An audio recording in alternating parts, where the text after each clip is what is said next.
Meet the editors. സംവാദത്തിൽ നിന്നും ഒളിച്ചോടിയോ എന്നതാണ് ചോദ്യം.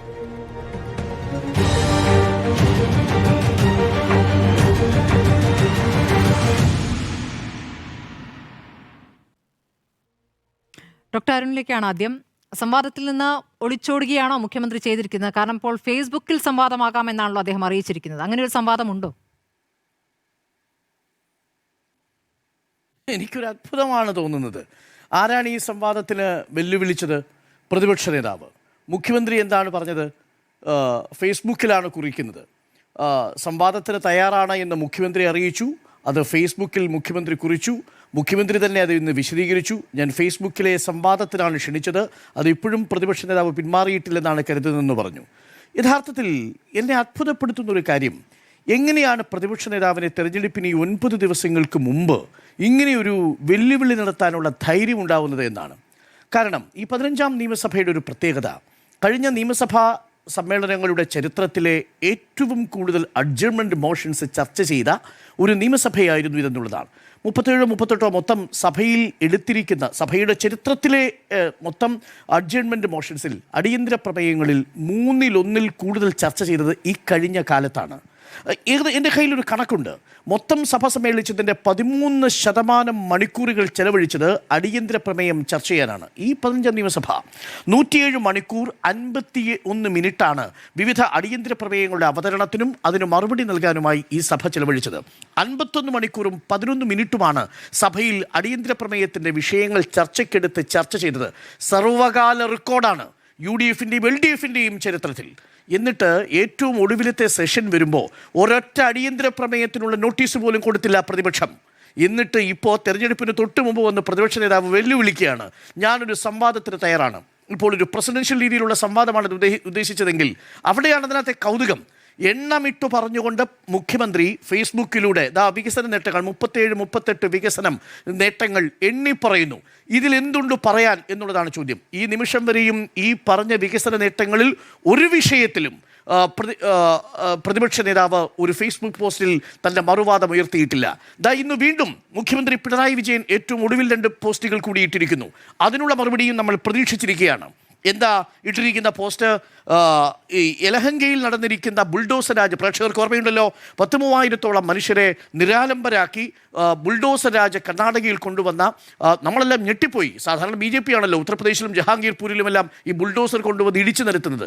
അത് കർണാടകയിൽ അങ്ങനെ ബുൾഡോസർ രാജിലൂടെ 3000-ലധികം ആളുകളെ പെരുവഴിയിലാക്കിയിട്ട് അതിനുശേഷം ഇപ്പോൾ 101 ദിവസമായിരിക്കുന്നു യലഹങ്കയിൽ ബുൾഡോസർ രാജ് നടന്നിട്ട്. എന്നിട്ട് യലഹങ്കയിലെ പാവങ്ങൾക്ക് എന്തുകൊണ്ടാണ് നിങ്ങൾ കിടക്കാനുള്ള ഇടം നൽകാത്തത്? മുഖ്യമന്ത്രി ഫേസ്ബുക്കിൽ ചോദിക്കുന്നു. ഇതുവരെ മറുപടി വന്നിട്ടില്ല. വയനാട് ദുരന്തബാധിതർക്കായി പിരിച്ച പണം എവിടെ? 590 ദിവസമായിരിക്കുന്നു വയനാട്ടിലെ കോൺഗ്രസ് ആപ്പ് വഴി പണപ്പിരിവ് തുടങ്ങിയിട്ട് 590 ദിവസമായിരിക്കുന്നു, മറുപടി വന്നിട്ടില്ല. അദ്ദേഹം ഇന്നൊരു ചാനലിൽ കൊടുത്തിരിക്കുന്ന ഒരു ബൈറ്റിൽ പറഞ്ഞിരിക്കുന്നത്, വീട് പണി പൂർത്തിയായതിനു ശേഷം ഞങ്ങൾ കണക്ക് അവതരിപ്പിക്കുമെന്നാണ്. സർ, വീട് പണി പൂർത്തിയാവണമെങ്കിൽ വീട് പണി തുടങ്ങണം. വീട് പണി തുടങ്ങണമെങ്കിൽ വീട് പണി തുടങ്ങാൻ വേണ്ടിയിട്ടുള്ള അനുമതി മേപ്പാടി പഞ്ചായത്തിൽ സമർപ്പിക്കണം. ആ അനുമതിക്ക് വേണ്ടിയുള്ള അപേക്ഷ കൊടുക്കണം. നാളിതുവരെ എൻ്റെ കയ്യിൽ ലഭ്യമായിരിക്കുന്ന ഒരു രേഖ അനുസരിച്ച് KPCC പ്രസിഡന്റ് ഒരു വീട് നിർമ്മിക്കാനുള്ള ഒരു സെൽഫ് അറ്റസ്റ്റഡ് ആയിട്ടുള്ള ഒരു പെർമിറ്റ് മാത്രമാണ് അവിടെ നിന്ന് എടുത്തിരിക്കുന്നത്. ബാക്കിയുള്ള വീടുകളുടെ എവിടെയാണ്? ടൗൺ പ്ലാനിങ്ങിൻ്റെ റിപ്പോർട്ട് എവിടെയാണ്? ടൗൺ പ്ലാനിംഗ് ഓഫീസിന് കൊടുത്തിരിക്കുന്ന അപേക്ഷ എവിടെയാണ്? സോഷ്യൽ മീഡിയയിലൂടെ ഇട്ടാൽ മതി. അപ്പോൾ സോഷ്യൽ മീഡിയയിലൂടെ ഈ കാര്യങ്ങൾ വ്യക്തമാകുമ്പോൾ നമുക്കെല്ലാം മനസ്സിലാവുമല്ലോ. ഫാക്ച്വലായിട്ടല്ലേ കാര്യങ്ങൾ അവതരിപ്പിക്കേണ്ടത്. ഫാക്ച്വലായി കാര്യങ്ങൾ അവതരിപ്പിക്കുമ്പോൾ അവിടെ വാചോടാപത്തിന് പ്രസക്തിയില്ല, സമയം കുറഞ്ഞു പോയി എന്നുള്ളതിന് പ്രസക്തിയില്ല. നമുക്കെല്ലാം വായിച്ചെടുക്കാൻ പറ്റുന്ന രീതിയിൽ ഡോക്യുമെൻ്റ് ബൈ ഡോക്യുമെൻ്റ് ആയിട്ട് വരട്ടെ. അതിന് മുഖ്യമന്ത്രി സന്നദ്ധത പ്രകടിപ്പിച്ചിരിക്കുന്നു. ഈ പറഞ്ഞ 38 വികസന പദ്ധതികളുടെയും കാര്യം എണ്ണി പറഞ്ഞ് A+ എന്ന് പറഞ്ഞാണ്. തർക്കമുണ്ടെങ്കിൽ നമുക്ക് അവിടെ ചർച്ച ചെയ്യാമെന്നേ, രേഖകൾ വെച്ച് ചർച്ച ചെയ്യണം. അതാണ് ഇനി കേരളം 7-8 ദിവസം ഇതൊരു പുതിയ മാതൃകയായിട്ട് മാറട്ടെ. നിയമസഭയിലോ ചർച്ച ചെയ്യാൻ പ്രതിപക്ഷം തയ്യാറല്ല. അവിടെ നിയമസഭയിൽ നിന്ന് അക്ഷരാർത്ഥത്തിൽ ഒളിച്ചോടി. ആദ്യം പറഞ്ഞു ശബരിമലയിലെ സ്വർണ്ണക്കൊള്ളയുമായി ബന്ധപ്പെട്ട് CBI അന്വേഷണം വേണമെന്ന് പറഞ്ഞു. അത് ഹൈക്കോടതിയുടെ നേതൃത്വത്തിൽ SIT അന്വേഷണം നടക്കുന്നുവെന്നും ഹൈക്കോടതിയായ SITയുടെ അന്വേഷണത്തിൽ തൃപ്തരാണെന്ന് കണ്ടപ്പോൾ ഇപ്പോൾ CBI അന്വേഷണം വേണ്ട, SITയുടെ അന്വേഷണം മതിയെന്നായി. പിന്നീട് ഒരു ഘട്ടത്തിൽ SITക്കെതിരെ നിലപാടെടുത്തു. അപ്പോഴും ഹൈക്കോടതി ആഞ്ഞടിച്ചു. ആ സമയത്ത് ഇപ്പോൾ എന്താണ് നിലപാട്? NDAയുടെ നിലപാട് CBI വേണമെന്നുള്ളതാണ്. ഇപ്പോൾ പ്രതിപക്ഷത്തിൻ്റെ നിലപാട് അന്വേഷണം നടക്കട്ടെ എന്ന നിലപാടിലേക്ക് എത്തി നിൽക്കുന്നു. അപ്പോൾ ചുരുക്കത്തിൽ നിയമസഭയിൽ ഉന്നയിച്ച ഒരു വിഷയങ്ങളിലും കൃത്യമായി നിലപാട് വ്യക്തമാക്കാതെ പ്രതിപക്ഷം ഒളിച്ചോടി ഇപ്പോൾ തിരഞ്ഞെടുപ്പിന് 7-8 ദിവസം മുൻപ് ബാക്കി നിൽക്കുമ്പോൾ ഒരു വെല്ലുവിളിയുമായിട്ട് വരുന്നു. ആ വെല്ലുവിളിക്ക് മറുപടി എന്ന വണ്ണം മുഖ്യമന്ത്രി 38 വികസന പദ്ധതികളുടെ പോയിന്റ് ബൈ പോയിന്റ് ആയിട്ട് എഴുതിയിട്ടുണ്ട്. ഇതിൽ ഈ നിമിഷം വരെയും പ്രതിപക്ഷ നേതാവിൻ്റെ ഭാഗത്തു നിന്ന് ഇതിൽ ഏതെങ്കിലും ഒരു വികസന പദ്ധതിയെ ചോദ്യം ചെയ്തുകൊണ്ടുള്ള ഒരു ആർഗ്യുമെന്റ് വന്നിട്ടില്ല. അതുകൂടാതെയാണ് വയനാട്ടിലെയും യലഹങ്കയിലെയും ബീച്ചുകൾ ചൂണ്ടിക്കാണിച്ചുകൊണ്ട് മുഖ്യമന്ത്രിയുടെ പോസ്റ്റുകൾ വന്നിരിക്കുന്നത്. ഇതാണ് ഇതിൽ ഏറ്റവും പ്രധാനപ്പെട്ട ഒരു കാര്യം. ഇനി എനിക്ക് പറയാനുള്ള ഒരു കാര്യം കൂടിയുണ്ട്. ഇത് മുഖ്യമന്ത്രി സൂചിപ്പിക്കാത്ത കാര്യമാണ്, എന്നാൽ രാഹുൽ ഗാന്ധി പറഞ്ഞൊരു കാര്യം എനിക്ക് വളരെ അത്ഭുതം തോന്നി. സ്മൃതി, എന്താണെന്നറിയാമോ? ഇന്ന് രാഹുൽ ഗാന്ധി കൊടുത്തിരിക്കുന്ന ഇന്നലത്തെ പ്രധാനപ്പെട്ട വാഗ്ദാനങ്ങളിൽ എന്താണെന്നറിയാമോ? താങ്ങുവില 250 രൂപയായിട്ട് റബ്ബർ കർഷകർക്ക് കൊടുക്കുമെന്നാണ്. ഇത് നമ്മളുടെയൊക്കെ ഓർമ്മശേഷി യഥാർത്ഥത്തിൽ പരിഹസിക്കുകയല്ലേ രാഹുൽ ഗാന്ധി ചെയ്യുന്നത്?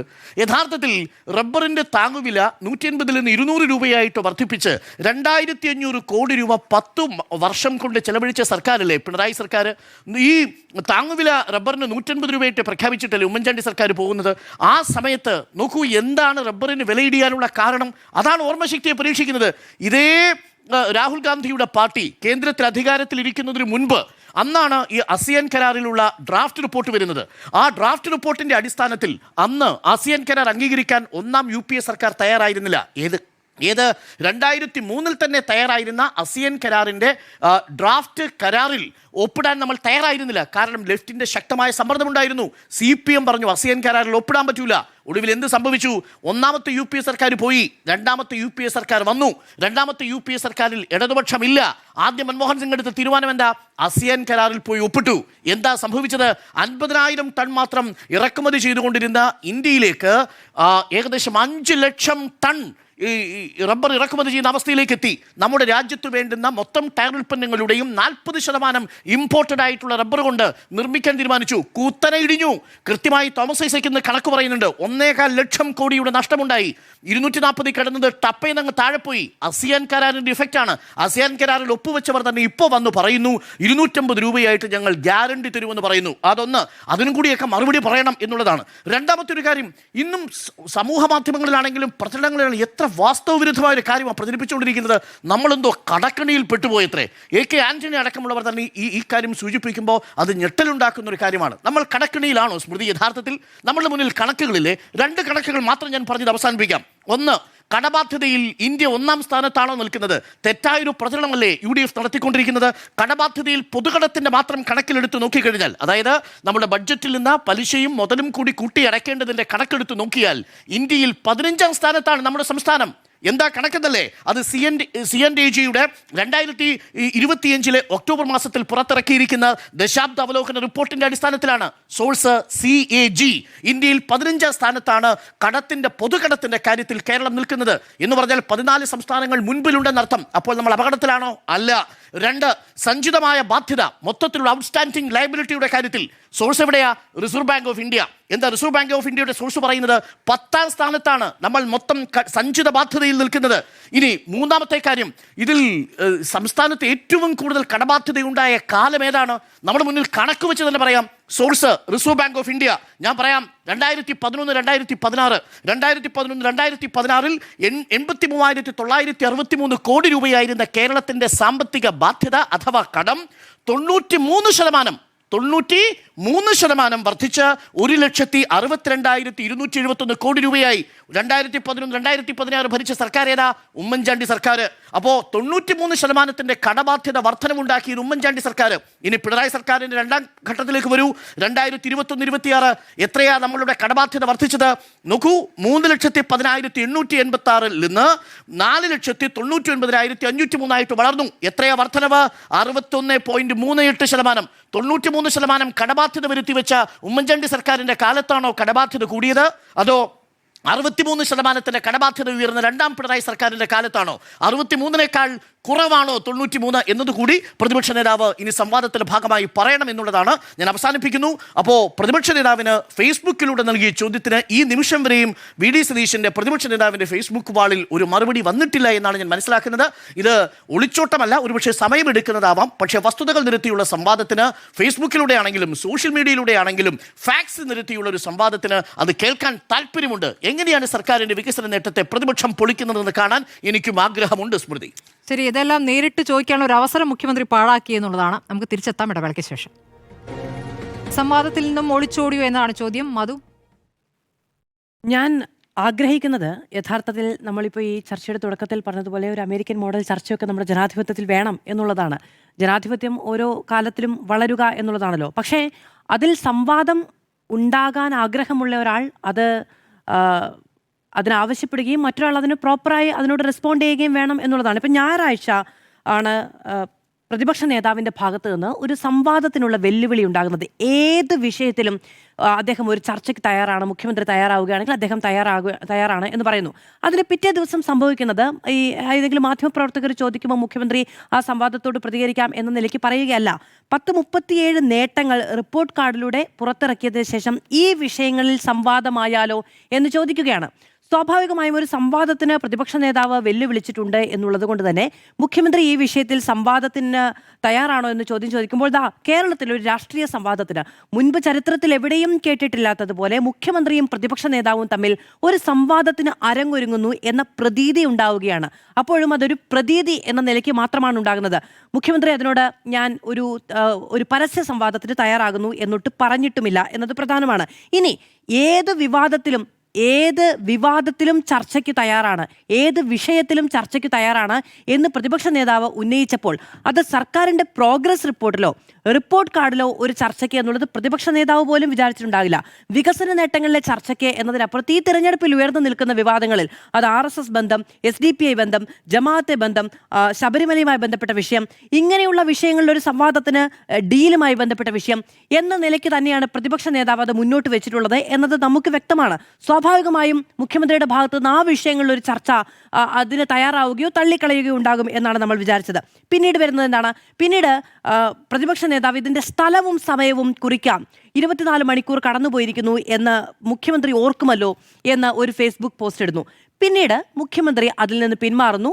ചർച്ച ഇതിനകം തുടങ്ങിക്കഴിഞ്ഞിരിക്കുന്നു. ഫേസ്ബുക്കിൽ ഒരു ചർച്ച എന്നത് വേണ്ടതില്ല എന്ന് പ്രതിപക്ഷ നേതാവ് ഇതുവരെ പറഞ്ഞിട്ടില്ല എന്നത് പറയുകയും ചെയ്യുന്നു. പ്രതിപക്ഷ നേതാവിന് അങ്ങനെ ഫേസ്ബുക്കിലൊരു സംവാദത്തിന് താല്പര്യമില്ലെങ്കിൽ അത് അവിടം കൊണ്ട് അവസാനിക്കുന്നു എന്നുള്ളതാണ്. പക്ഷേ മുഖ്യമന്ത്രിക്ക് പേടിയാണ് എന്നുള്ളതാണ് ഇപ്പുറത്തു നിന്ന് വരുന്ന വാദം. മുഖ്യമന്ത്രി ആ ചർച്ചയിൽ നിന്ന് ഒളിച്ചോടിയിരിക്കുന്നു എന്നുള്ളതാണ് പ്രതിപക്ഷം ഉന്നയിക്കുന്ന വാദം. അങ്ങനെ പ്രതിപക്ഷ നേതാവിനോട് ചർച്ച ചെയ്യാൻ മുഖ്യമന്ത്രിയുടെ ഒന്നും ആവശ്യമില്ല, ബാലസംഘം പ്രവർത്തകരുടെ ആവശ്യം മാത്രമേ ഉള്ളൂ എന്നുള്ളതാണ് ഭരണപക്ഷത്ത് നിന്ന് വരുന്ന പരിഹാസം. ഇങ്ങനെ ഒരു ചർച്ച എന്ന് പറയുന്നത് അതിൻ്റെ യഥാർത്ഥ ഉദ്ദേശ ബുദ്ധിയിൽ രണ്ടുപേരും അങ്ങോട്ടും ഇങ്ങോട്ടും സംവദിച്ച് തയ്യാറാക്കിയിട്ടില്ല, അംഗം കുറിച്ചിട്ടില്ല എന്നാണ് നമുക്കതിൽ നിന്ന് മനസ്സിലാക്കാൻ കഴിയുന്നത്. നോക്കൂ, നമ്മൾ പ്രതീക്ഷിച്ച എന്താണ്? വയനാട് വിഷയവുമായി ബന്ധപ്പെട്ട്, RSS ബന്ധവുമായി ബന്ധപ്പെട്ട്, SDPI ബന്ധവുമായി ബന്ധപ്പെട്ട്, ജമാഅത്തെ ബന്ധവുമായി ബന്ധപ്പെട്ട് ഒക്കെ ചർച്ചകൾ, തീപാറുന്ന ചർച്ചകൾ പ്രതിപക്ഷ നേതാവും മുഖ്യമന്ത്രിയും തമ്മിൽ ഉണ്ടാകും. അതിന് വേണമെങ്കിൽ മാധ്യമങ്ങൾക്ക് അവസരമൊരുക്കാം, അല്ലെങ്കിൽ പ്രസ് ക്ലബ്ബുകൾക്ക് അവസരമൊരുക്കാം, ഒരു പൊതു ഇടത്തിൽ വെച്ച് ചർച്ചയുണ്ടാകാം എന്നൊക്കെ വിചാരിക്കാം. അങ്ങനെയുള്ള ഒരു ചർച്ചാ സംസ്കാരമൊക്കെ നമ്മുടെ ഈ പറയുന്ന നേതാക്കൾക്കുണ്ട് എന്ന് വിചാരിക്കാൻ നമ്മൾ എത്രത്തോളം നിഷ്കളങ്കരായിരുന്നു എന്നൊരു മറുചോദ്യം ഞാൻ അവിടെ വെക്കാനും കൂടി തയ്യാറാകുന്നു. എന്നിരുന്നാലും ഈ വിഷയങ്ങൾ ഓരോന്നായി എടുത്ത് പരിശോധിക്കുകയാണെങ്കിൽ നോക്കും, വയനാട് വിഷയം. ഞാൻ ഈ മീറ്റ് ദ എഡിറ്റേഴ്സിലേക്ക് വരുന്നതിന് മുൻപ് നമ്മുടെ ഡിബേറ്റ് വിത്ത് മാധു സജിയിൽ നിന്നാണ് വരുന്നത്. കോൺഗ്രസിന്റെ പ്രതിനിധിയും CPMന്റെ പ്രതിനിധിയും ഉണ്ടായിരുന്നു. 3 ചോദ്യങ്ങളാണ് കോൺഗ്രസ് പ്രതിനിധിയുടെ മുന്നിലേക്ക് ഞാൻ വെച്ചത്. അത് എത്ര പണം പിരിച്ചു എന്നൊരു ചോദ്യം, ആപ്പ് എവിടെ എന്നൊരു ചോദ്യം, ഇനി ഏത് അക്കൗണ്ടിൽ എന്നൊരു ചോദ്യം. ഈ 3 ചോദ്യങ്ങൾക്കും കൃത്യമായ ഒരു ഉത്തരം പറയാൻ ആ പ്രതിനിധിക്ക് കഴിഞ്ഞിട്ടില്ല എന്നത് പോകട്ടെ, അത് അയാളുടെ കുറ്റമോ അറിവില്ലായ്മയോ അല്ല. എന്തുകൊണ്ടാണ്? ആ രാഷ്ട്രീയ പാർട്ടിക്ക് അതുമായി ബന്ധപ്പെട്ട് കൃത്യമായ ഒരു ഉത്തരമില്ല എന്നുള്ളത് കൊണ്ടാണ്. നോക്കൂ, ഈ വയനാട് വിഷയം മീറ്റ് ദ എഡിറ്റേഴ്സിൽ ഞാൻ ഇതിനു മുൻപും പറഞ്ഞിട്ടുണ്ട്. ഈ വയനാട് വിഷയം കോൺഗ്രസ് എത്ര ചർച്ച ചെയ്യുന്നു, ഈ തിരഞ്ഞെടുപ്പിന് മുന്നിൽ നിന്ന് എത്ര ചർച്ച ചെയ്യുന്നു, അത്രത്തോളം അതിൽ പ്രതിരോധത്തിലേക്ക് പോകാൻ മാത്രമേ കോൺഗ്രസിന് സാധിക്കുകയുള്ളൂ എന്നത് ആത്യന്തികമായി തിരിച്ചറിയേണ്ടത് കോൺഗ്രസ് ആണ് എന്നത് പ്രധാനമാണ്. ഇതിൽ വയനാട് വിഷയത്തിൽ എത്ര പണം പിരിച്ചു എന്ന ചോദ്യത്തിന് എത്ര ഉത്തരം നൽകിയിട്ടുണ്ട്? എത്ര ഉത്തരങ്ങൾ വന്നിട്ടുണ്ട്? ഓരോ തവണയും തുക മാറി മാറി പറഞ്ഞിട്ടില്ലേ? ഇപ്പൊ കോൺഗ്രസ് എത്ര പിരിച്ചു, യൂത്ത് കോൺഗ്രസ് എത്ര പിരിച്ചു എന്നത് സംബന്ധിച്ച് 2 കണക്കുകൾ വന്നിട്ടില്ലേ?